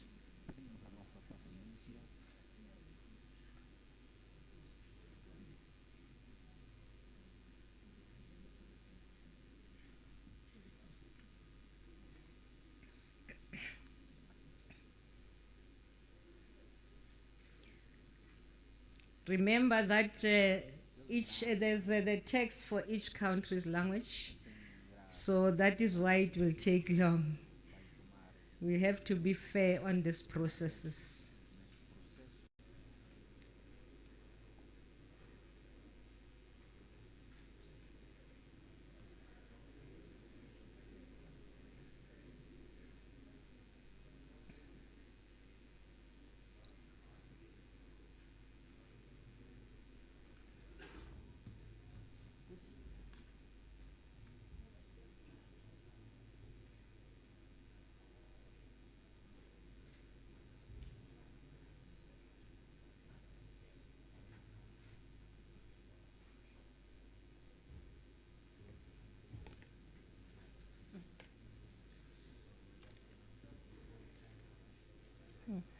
Okay.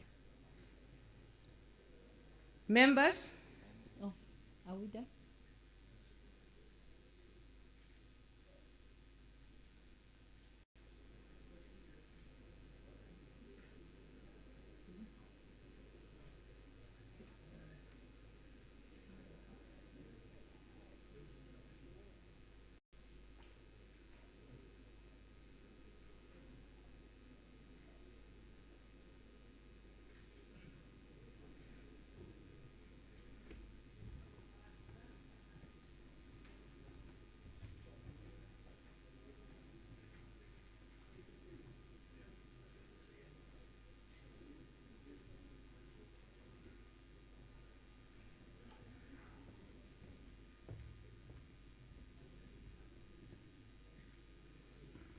Be aware, colleagues, it's now India that is signing.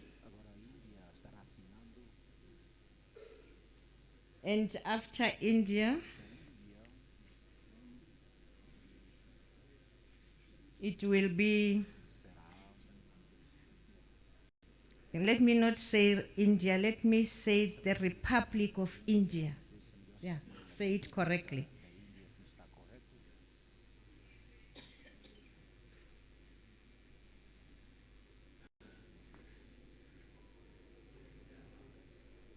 We now ask the Republic of China, People's Republic of China, National People's Congress of the Republic of China is now signing.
At this time, I will pause and call on His Excellency, Mr. Konstantin Kozashev, Deputy Chairperson of the Federation of Council of Assembly of Russia,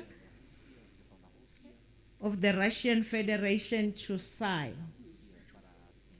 We know that he's doing it on virtual, signing remotely.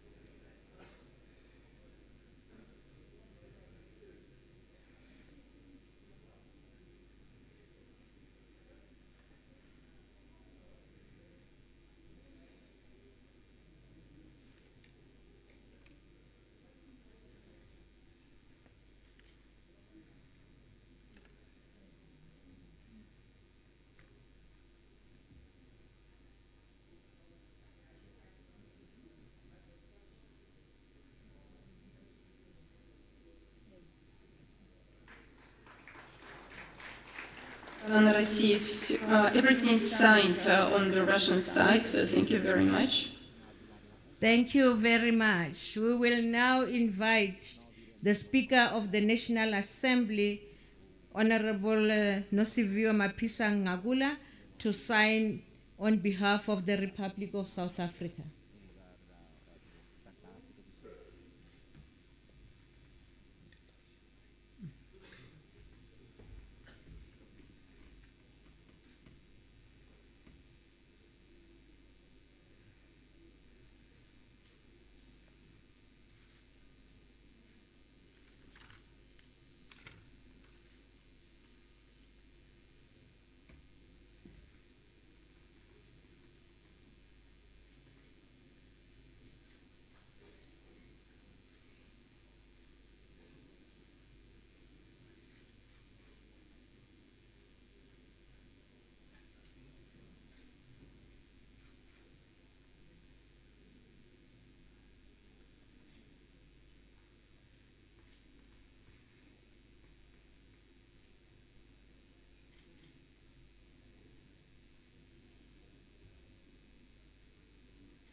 Honorable members and colleagues, we have finally signed the MOU of this BRICS Parliamentary Forum. Thank you very much. Thank you all the countries for your hard work on this memorandum of understanding. I know it's not been a very smooth road, but we had to do what we had to do so that we come out with a final product that is going to satisfy everybody. Thank you. You may go back to your chairs. Thank you. As they go back to their chairs, I will now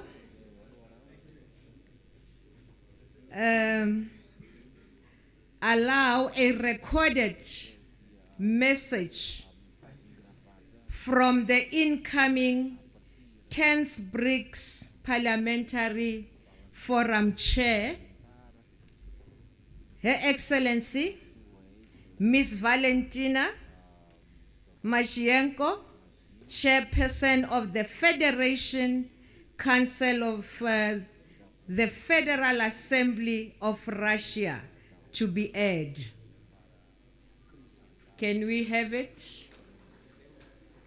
Dear colleagues, dear friends, I would like to welcome all the participants of the 9th Parliamentary BRICS Forum. Before everything, I would like to appreciate very much the chairmanship of the South Africa and BRICS and thank all of our South African colleagues for their work in the organization of this important forum, for everything they have done for BRICS this year. Next year, 2024, Russia is going to chair BRICS. This is a very important mission for us, and it has a very important role. Our chairmanship will be held under the motto to strengthen the multipolar world for a more just global development and security. By now, the agenda of the Russian chairmanship counts more than 200 events. The legislators cannot be staying a part of this work, and they play a crucial role. As for the parliamentary cooperation, we are going to go on developing a strategic BRICS course, which is in the best interest of the modern community, or so-called world majority. We will also discuss different legislative possibilities for further progressive development of BRICS countries and the realization of a strategy for BRICS economic partnership up to 2025. We think that in terms of BRICS, we have to go on the legislative level, dealing with the diversification of supply chains, the dollarization of the economy, and using national currencies in reciprocal payments. Thus, we are going to pay lots of attention to the logistics and transcontinental routes, including the corridor north-south. You know that Russia has initiated the establishment of BRICS Transport Commission. We are open to any discussion of this matter. A very sensitive issue for us, which cannot be dealt with without parliamentary control, is combating terrorism, extremism, and international crime. We expect that we are going to strengthen scientific and humanitarian cooperation. We are dedicated to enhance parliamentary support of partnership in the sphere of healthcare and nuclear medicine, education and science, innovations and equitable transfer of technologies, the development of digital economy, AI, and maintaining and multiplying the world cultural heritage. Dear colleagues, in autumn 2024, St. Petersburg is going to host a new BRICS summit in the city of Kazan. It will be at the same time as the 10th Parliamentary Forum BRICS. The exact dates of the anniversary forum will be agreed upon through diplomatic channels with our colleagues. We welcome with satisfaction the progress which has been achieved in the sphere of institutional development of BRICS. We are going to go on drafting the rules of procedure in order to make our strategic partnership more efficient, more practical, and results-driven.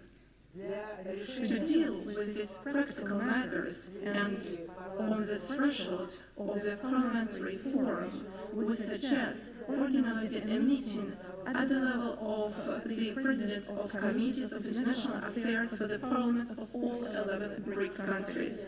We expect parliamentarians to work together on youth and women's agenda, especially that we have very strong traditions I'd like to remind you that in 2020, St. Petersburg already hosted the first forum of young parliamentarians of BRICS countries, and this time it will also coincide with our chairmanship, and we are going to organize the World Youth Festival of 2024 in Sochi. We do also lots of work in terms of the realization of BRICS Women's Business Alliance. Dear colleagues, we're actively getting ready to supporting our new like-minded countries, those 6 countries that are going to enter BRICS on the 1st of January next year. In this work, we cannot deal without the participation of all parliamentary community, including organizing of different consultations on legal basis of our cooperation. This is what the spirit of BRICS is about. I also would like to emphasize that when chairing the BRICS community, we are going to interact very constructively with all the partners in order to boost the role and authority of BRICS. Its parliamentary dimension, which will only keep growing.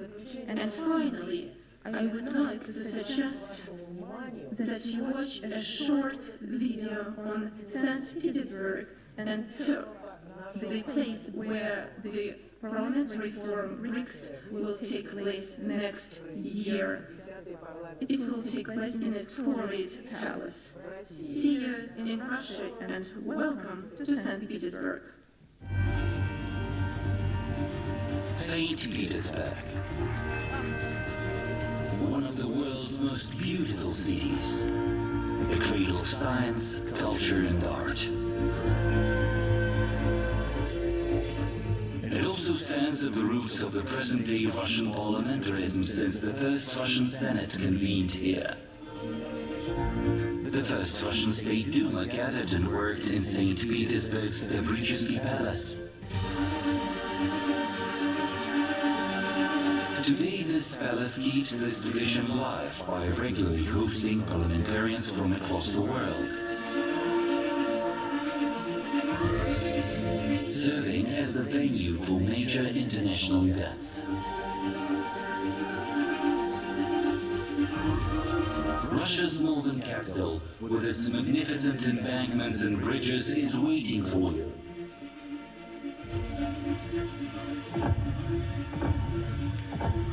Welcome to St. Petersburg.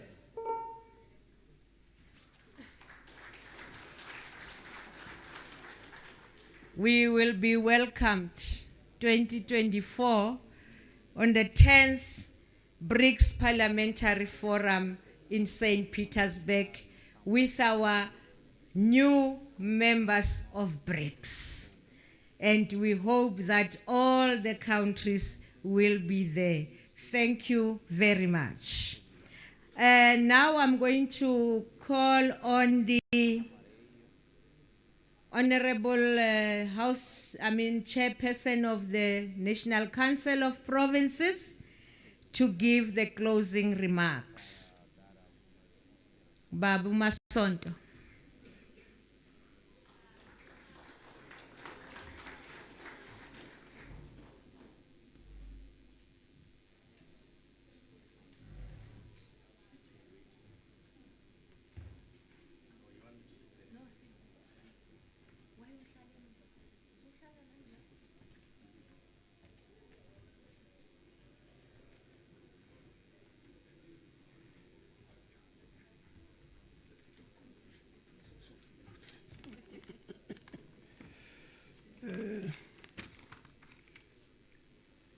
No, thank you very much, and good afternoon.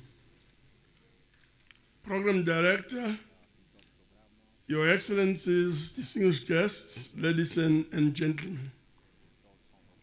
Program Director, most will agree that the signing of the Memorandum of Understanding do represents an important moment in the short history of BRICS Parliamentary Forum.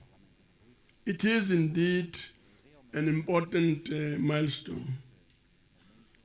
We express gratitude to the presiding officers of parliaments of BRICS who converged in Moscow in June 2015 for this achievement. They identified the need to strengthen and promote contacts at the leadership level of chambers, committees, and groups of parliamentarians to perform inter-parliamentary exchanges and hold regular expert consultations, and to create and develop new inter-parliamentary cooperation mechanisms. In keeping with this, the Memorandum of Understanding seeks to define the general cooperative strategy of the legislative organs of our parliaments. And the MOU seeks to coordinate efforts aimed at developing and strengthening the interparliamentary relations of BRICS member states concerning issues of common interest. As we all know, Russia will chair the expanded 10th BRICS Parliamentary Forum Assembly in the year 2024. This should represent the beginning of practical elaboration of the objectives of the memorandum. I thank the technical team of the 9th BRICS Parliamentary Forum for demonstrating their collaborative effort in the development of this document. I thank the leadership of the BRICS Parliament for ensuring that this important instrument sees the light of the day. As the host of the Assembly of the 9th BRICS Parliamentary Forum, we are highly indebted to everybody who has contributed to this great achievement. The process of drafting the memorandum was guided by the BRICS spirit of mutual respect and understanding, equality, solidarity, openness, inclusiveness, and consensus. I thank you.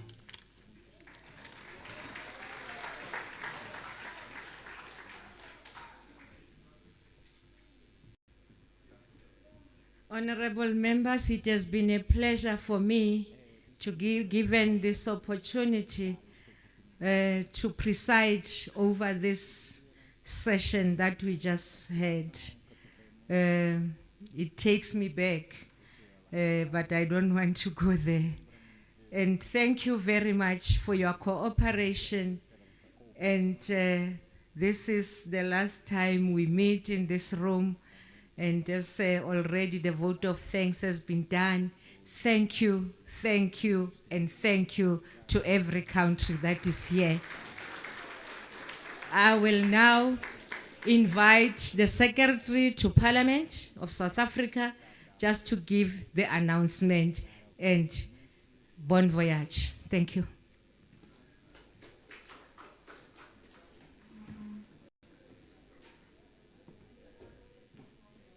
Thank you very much, Program Director, and good afternoon to all the honorable delegates, Your Excellencies, distinguished guests. Mine is 3 issues to outline. The first one is an invitation from the Speaker of the National Assembly and the Chairperson of the National Council of Provinces for a relaxing evening after you have toiled for 2 days. So they would like you to live with memories of South Africa and how you have experienced the hospitality of the country. So the evening of a cocktail dinner is arranged to start at 6 p.m. It will be at the Galleria restaurant. It's close by here. Galleria restaurant.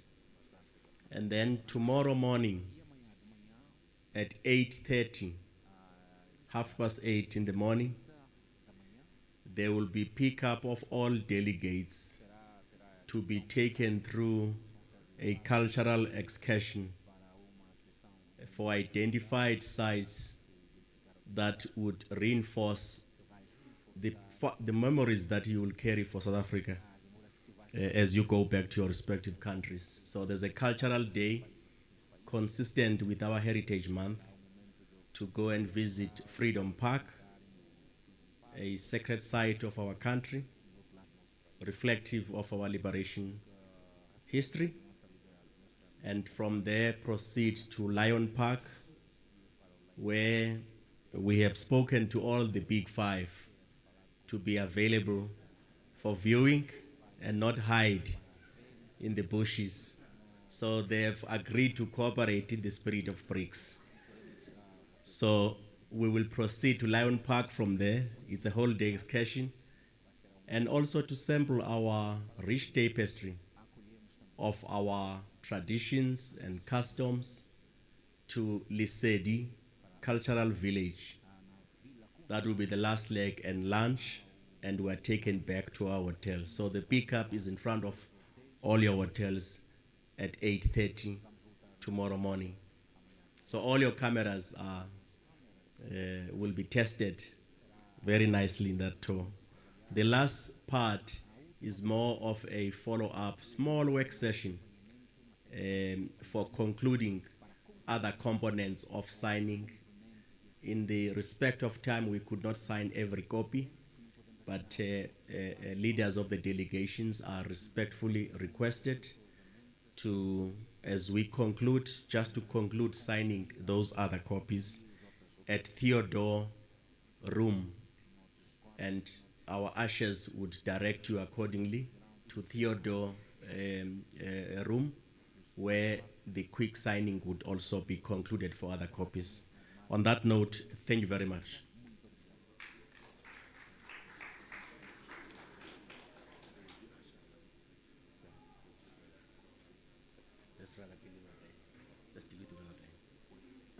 Family photo.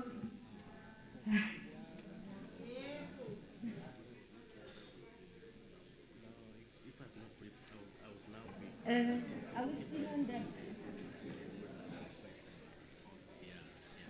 There was a proposal of a family photo by the stairs, downstairs, at the entrance for everyone. Thank you.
We invite you to a place in Africa that is like no other, the cradle of civilization, the genesis of humankind, where it all began, where new ways of doing business happen every day, and where the world watches our talent in fascination. A place where Nobel Prize winners have inspired a new generation of winners who are leaving their mark on global stages.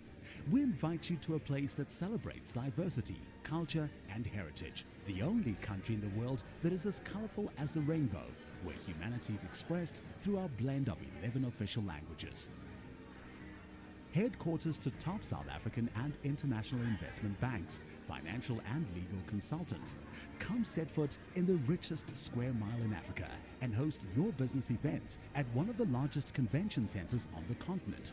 Growth is everywhere. South Africa is rich in mineral resources and manufacturing expertise. We embrace global innovation and technological trends.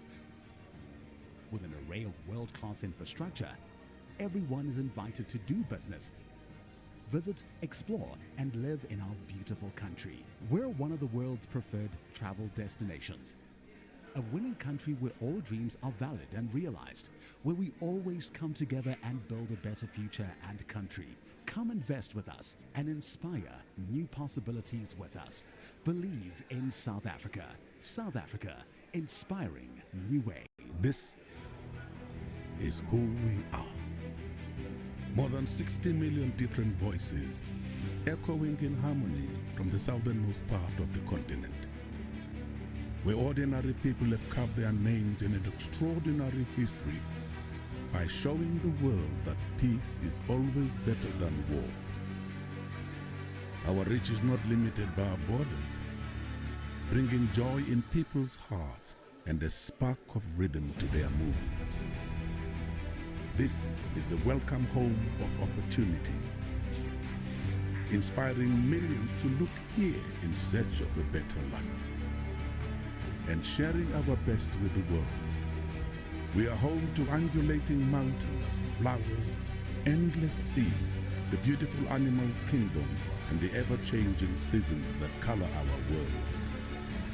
We are the birthplace of humanity and a showcase of human excellence. We believe in South Africa. We are inspired by our victories of the past and our strong institutions to overcome the challenges of today and build a better tomorrow. This is who we are, South African. South Africa, inspiring new ways. This is a message by BRICS South Africa. There you have it. That was the conclusion of the 9th BRICS Parliamentary Forum, which was held under the theme Harnessing Multilateralism and Parliamentary Diplomacy to Deepen BRICS and Africa Partnership for Accelerated Implementation of the Africa Free Trade Agreement. The two-day program concluded with the signing of a Memorandum of Understanding. The Memorandum of Understanding seeks firstly to define the general cooperative strategy of the legislative organs of our parliaments, and secondly, to coordinate efforts aimed at developing and strengthening the inter-parliamentary relations of BRICS member states concerning issues of common interest. The signing of the Memorandum of Understanding represents an important moment in the short history of the BRICS Parliamentary Forum. As we wrap up our coverage of the 9th BRICS Parliamentary Forum, I am pleased to be joined by the Secretary to Parliament, to the Parliament of the Republic of South Africa, Mr. Xolile George, to recap what has happened over the last 2 days. Secretary, thank you very much for making the time to be with us, and welcome to the platform. Thank you very much. Good afternoon to all the viewers of Parliamentary Channel. Wonderful. You have just led a process, obviously through the administration, to convene this 9th BRICS Parliamentary Forum. Talk to us about the importance of this particular structure, the BRICS Parliamentary Forum, in advancing the implementation of the objectives of the BRICS bloc. Sibu, this is a very important platform, no doubt, especially after the successful convening of the BRICS Parliamentary Forum, BRICS Executive Summit that was held in July. under the chairpersonship of South Africa. And no doubt that was hailed as a success. Absolutely. Relative to previous BRICS. So the 9th Parliamentary BRICS Forum, hosted by South Africa, back to that, and also registering what we regard as Africa's parliament, that it was such a milestone to conclude, amongst other things, a cooperation framework of all the founding members of BRICS. You will recall that this has long been in the making. Indeed. And for our shores to be a place where this was finally sealed as a blanket of cooperation by all partners is remarkable from a progress, especially in bodies of a multilateral nature where it is not easy to easily agree on issues. So the painstaking hours that have been taken last night, today, the whole week, and previous years has now resulted in what is a fruitful outcome of the BRICS Forum. So for us as South Africa, we're quite pleased as Parliament of South Africa that it not only brings us as a family, but it also serves as a platform where for the first time, the new members of BRICS that would now be officially accredited in January next year, they were all present here. So it's a major success for us. Absolutely. That being a host to the 9th BRICS Forum has been such a phenomenal success, having more than 16 countries attending and more than 200 delegates. I think we can do a nice have, mic check. Honored this event. Is this a mic check? Is the this speaker on? and the chairperson are quite Go back a bit. And, I think you can go back. Happy just go to where you were standing. We're quite happy that the full participation of members And then of do like would now a landscape one. To start working on pointers for the various committees of Parliament. To A know nice on landscape various one that you can issues get. related from economic cooperation, from peace and security, climate change, and dealing with BRICS economic trade relations and so on.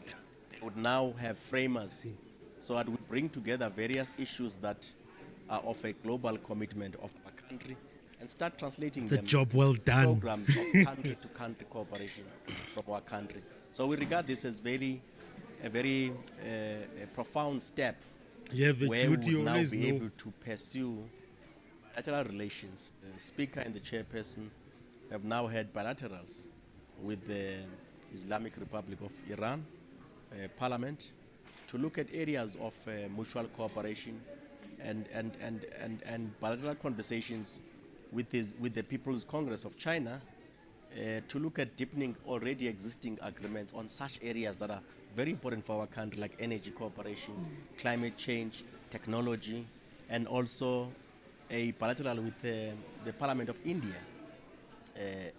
Parliament of UAE, partnership, and many other countries that are now beginning to concretize parliament-to-parliament relations of our own parliament and broadening the deepening agenda of our own diplomacy as South Africa. Absolutely. So we're quite excited from that area that we hail this as a phenomenal success, and we look forward to subsequent translation of this to concrete program of action by Parliament. How do we pursue so that it doesn't end at the level of pronouncements? We translate those declarations, we translate this MOU into tangible partnership for any of the countries so that collectively we harness the strength, the combined strength of BRICS. And we're quite excited, even bilateral with the Parliament of Egypt. Those are not small steps in affirming South Africa's reputable stance on the international agenda. Absolutely. And also utilize that for the benefit of our own parliament so that it sharpens its work around oversight, around harnessing economic reinforcement of what the executive has raised to make sure that our foreign relations policy puts at the highest level the national interest of our country in pursuing relationships of cooperation with our countries. Indeed. So as we start to reflect, Secretary, you've spoken broadly also about the commissions and the thematic areas that the two-day session has dealt with, but let us talk quickly about the Africa Free Trade Area Agreement, which has anchored, obviously. That's the focal point of discussion in the last 2 days. So all of the discussions were framed around that. But talk to us about the systems that are being put in place from this point on to ensure that the implementation of this agreement actually finds expression in and around, not only in the region, in the SADC region, but across Africa and, of course, with the BRICS countries as well. Well, from our side, there are multiple platforms and multiple points of conversation that South African Parliament is pursuing. We sit in the Pan-African Parliament. It will be important that a program of action is brought into there, developed by South Africa, that through our representation there, we are able to advocate for those. So that when we ask for cooperation of the continent through this theme, harnessing through parliamentary diplomacy and multilateralism to deepen BRICS and Africa relation in service of the Africa free trade. So where are the touch points of collaboration? The SADC Parliamentary Forum is one of those for us to make sure that we have a coherent agenda. The second one is various sectoral bodies like Inter-Parliamentary Union, as well as the Commonwealth Particular Program, the Africa Geopolitical Group, which it will be important for us to pursue those areas. And also at the level of ourselves, concretizing for the work of our committees to start using these as framers of positions we must take to multilateral bodies. If there is a climate change and environment committee of parliament, start using these to locate programmatic reactions to issues where we pursue bilateral with this country.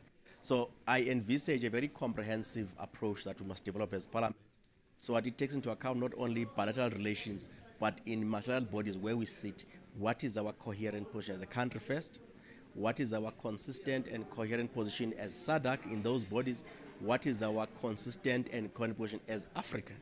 So there's multiple touch points to make sure that our voices, wherever they have to be heard, we are not speaking in contradictory framing of issues, but the rest of BRICS sees us as a coherent Africa, and also the rest of other bodies, they see Africa beginning to talk. So I have faith that what we have put up today is around declaration, as well as the memorandum of cooperation that has been signed now by all parties, will begin to give us a prism within which each country must look at it and then adapt it to its own concrete national priorities on how it relates with others. Indeed. So now when we're coming back to the issue of developmentalism within the context of South Africa defining itself as a developmental state, and of course, as we know, one of the key pillars or considerations of a developmental state is transformation, which is at the top of our agenda at the moment, is to bring about transformation through the restructuring of the economy, obviously through the intervention of the state. Now talk to us about how do we then begin to balance, we're talking about advancing trade across the African continent, but we still have a lot of inherited disjunctures or power relations, skewed power relations when we look at the current state of our economy. The way we've inherited the economy, actually it's still found 30 years down the line. We're celebrating 30 years next year, as you know, Secretary, and we're still sitting with the same economy. How do we ensure that as we are advancing transformation or economic transformation and trade relations with not only within the region and across the African continent, we actually have to also make sure that we do that, that we bring about tangible economic transformation within our country first and within the region, so that as we take it out into the region and the continent, and of course with the BRICS as well, then we know that we have actually, we have reached quite a number of key milestones in that regard. I think tremendous work has been done, no doubt, on framing the contours of cooperation. The fact that we are able to talk about Africa Free Trade Agreement, it seeks to reinforce and create space for intra-trade by the continent, to create pathways for us as a continent to maximize our respective strength in terms of geo-economic strengths that we have, but also make sure that by the time we face the rest of the world, we are not sitting at where we are, where intra-trade is less than 18% in the continent. Other continents are trading more to us. So the framers of cooperation are very important, and we do have that success. So when you look at the theme that says to deepen BRICS and Africa partnership through this, so to me, I have no doubt that once we start unlocking our economic strength, it's important for us then to enable the opportunities for development to arise in each of the countries, to release the latent potential that exists, and make sure that within the geography of SADC, all the structural complaints that impede economic development, the movement of goods and services, the movement of people, building human capital, so that capabilities of infrastructure investment are unlocked within each of the region first. It will then augur well for the continent to unleash its strength as a 1.3 billion population and also a 5.4 trillion economy that so far is not unlocked. So the areas of energy, transportation are the main aggregators for growth for our economy. So that we tackle the massive levels of unemployment and poverty that every time at UN, these figures are always spoken about. True. 1 in 5 children sleep without this and that. 1 in 10 people don't have access to water. And you need economic growth to tackle those economic imbalances by ensuring that aggressive infrastructure development takes place, unlocking financing opportunities which BRICS present through BRICS Development Bank. So the more you aggregate your strength in BRICS, and now having countries who are very strong on energy, the Middle East countries, the UAE and Iran and Egypt, to be members of BRICS, it signifies a significant shift in geopolitical locus, which would make it easier if you aggregate all these countries now. They've got massive population. Out of 7 billion people, 5 billion people will be coming from those countries, more than 5 billion for that matter. The aggregate economies of all of them would now begin to allow them to intra-trade, but also to maximize geopolitical positions that are in service of the developing countries. Indeed. So as you conclude, Secretary, talk to us quickly about the way forward. Obviously, we know that there's a report that's going to be put in place, and you spoke about a program of action that will guide, obviously, the process of implementing. But, of course, we need to also then zero in on Parliament's role of oversight and accountability. Talk to us very briefly, as you conclude, about how Parliament will then oversee the implementation of these high-level agreements that have the potential to radically reshape and re-engineer the global economy. If you have a combined focus by all our respective parliament, of course we move from different areas of development strength, but on such areas as cultural cooperation, political cooperation, those on themselves unlock a lot of opportunities on their own. So now that you have got a family of BRICS that is continuously expanding, we'll be talking about 11 in January, but as we all know, there's more than 20 other knocks at the door of BRICS. And the criteria now having been worked at the level of the various member countries at the executive level, it will now pave the way for more families to aggregate, to signify a very fundamental shift from a unipolar world to a multipolar world. Now, the role of parliaments in that regard in performing oversight, there are those undertaking at executive levels that have been done in July.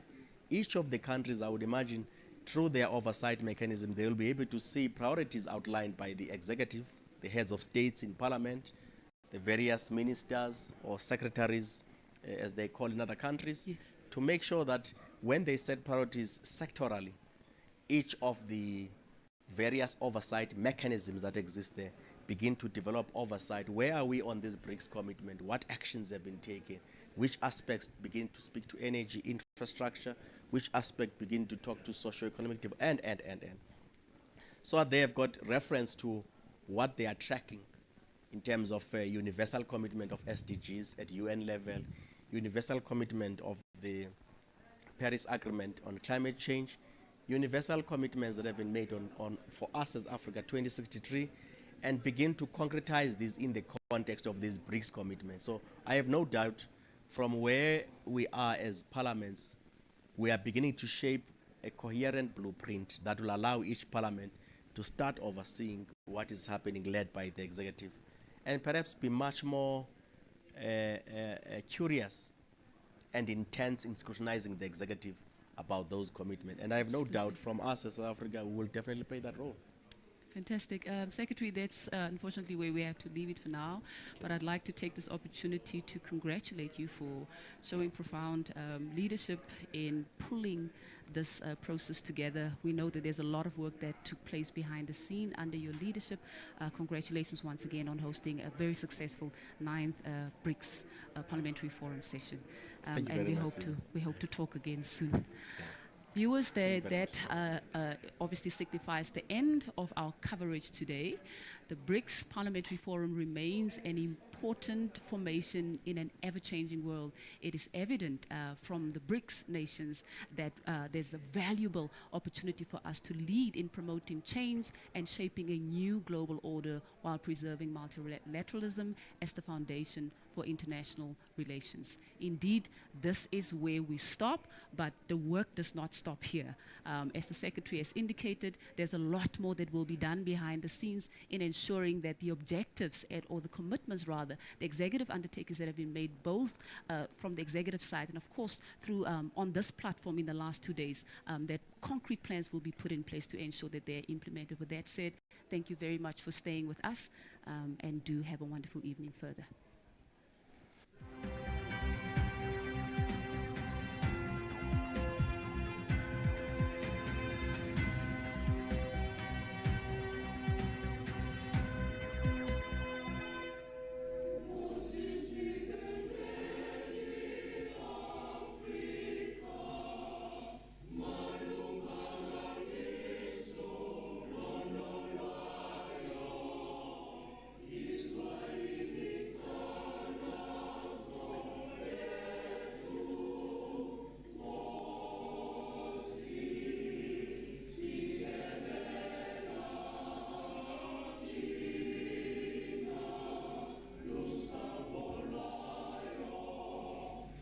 As we gather today under the theme of harnessing multilateralism and parliamentary diplomacy to deepen BRICS and Africa partnership for accelerated implementation of the Africa Free Trade Agreement, we embark on a crucial journey towards leveraging multilateral cooperation to achieve our shared goals.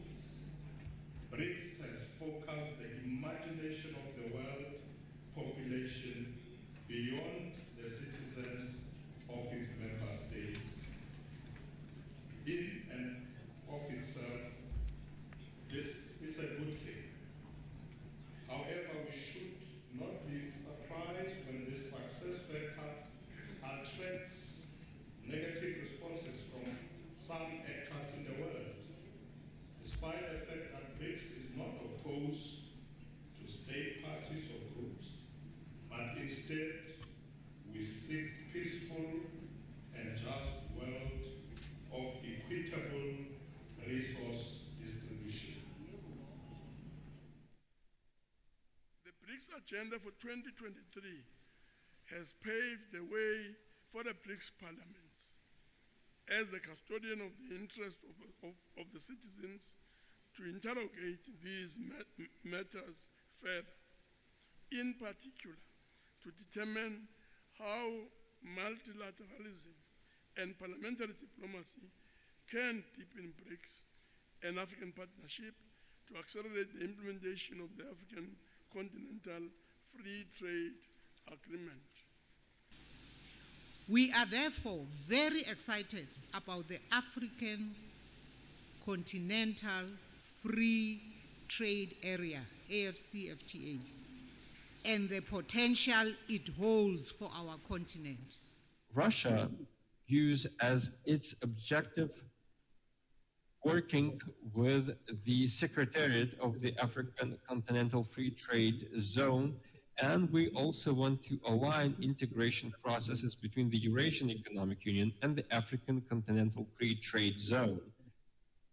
From my country's point of view, Brazil, the AFCFTA is an opportunity to explore a growing market and to collaborate in achieving the UN Sustainable Development Goals, such as the development of industry, innovation, infrastructure, the promotion of decent work, and the reduction of inequalities. That we have the United Nations agreements for the global change and for the weather change, which is we have to unite our opinion and our decision and the effort so that we can move from the international and into the world so that the clean energy and which is from the theoretic to the practical. And we are sure that to face the challenge of the weather changing and to protect the global and the earth, and it is full responsibility, mutual responsibility, which is upon all the North and South countries. And also that when we join the BRICS, as it is our priority, so that we can build a strategic relationship. India's bilateral trade with Africa has already reached $98 billion in 2022-23. India's cumulative investment in Africa stands at $75 billion from 1996 to 2022. That BRICS countries must practice true multilateralism and safeguard UN-centered international system, oppose any attempt to create small circles or blocks. As we speak, it is more important for us, the BRICS countries, to practice true multilateralism, safeguard fairness and justice, and safeguard the UN-centered international system and the international order underpinned by international law, oppose hegemonism and power politics, make international relations more democratic, and put in place a fairer and more equitable international order to jointly tackle global challenges. The membership of the Islamic Republic of Iran in BRICS is considered another important achievement in this field and can be another solid step in advancing and strengthening multilateralism for the Islamic Republic of Iran. India cherishes the BRICS spirit of equality, openness, inclusiveness, consensus, mutual respect, and understanding. Dear colleagues, we Chinese say that nothing, not even mountains and sea, can separate people with the same goals and vision.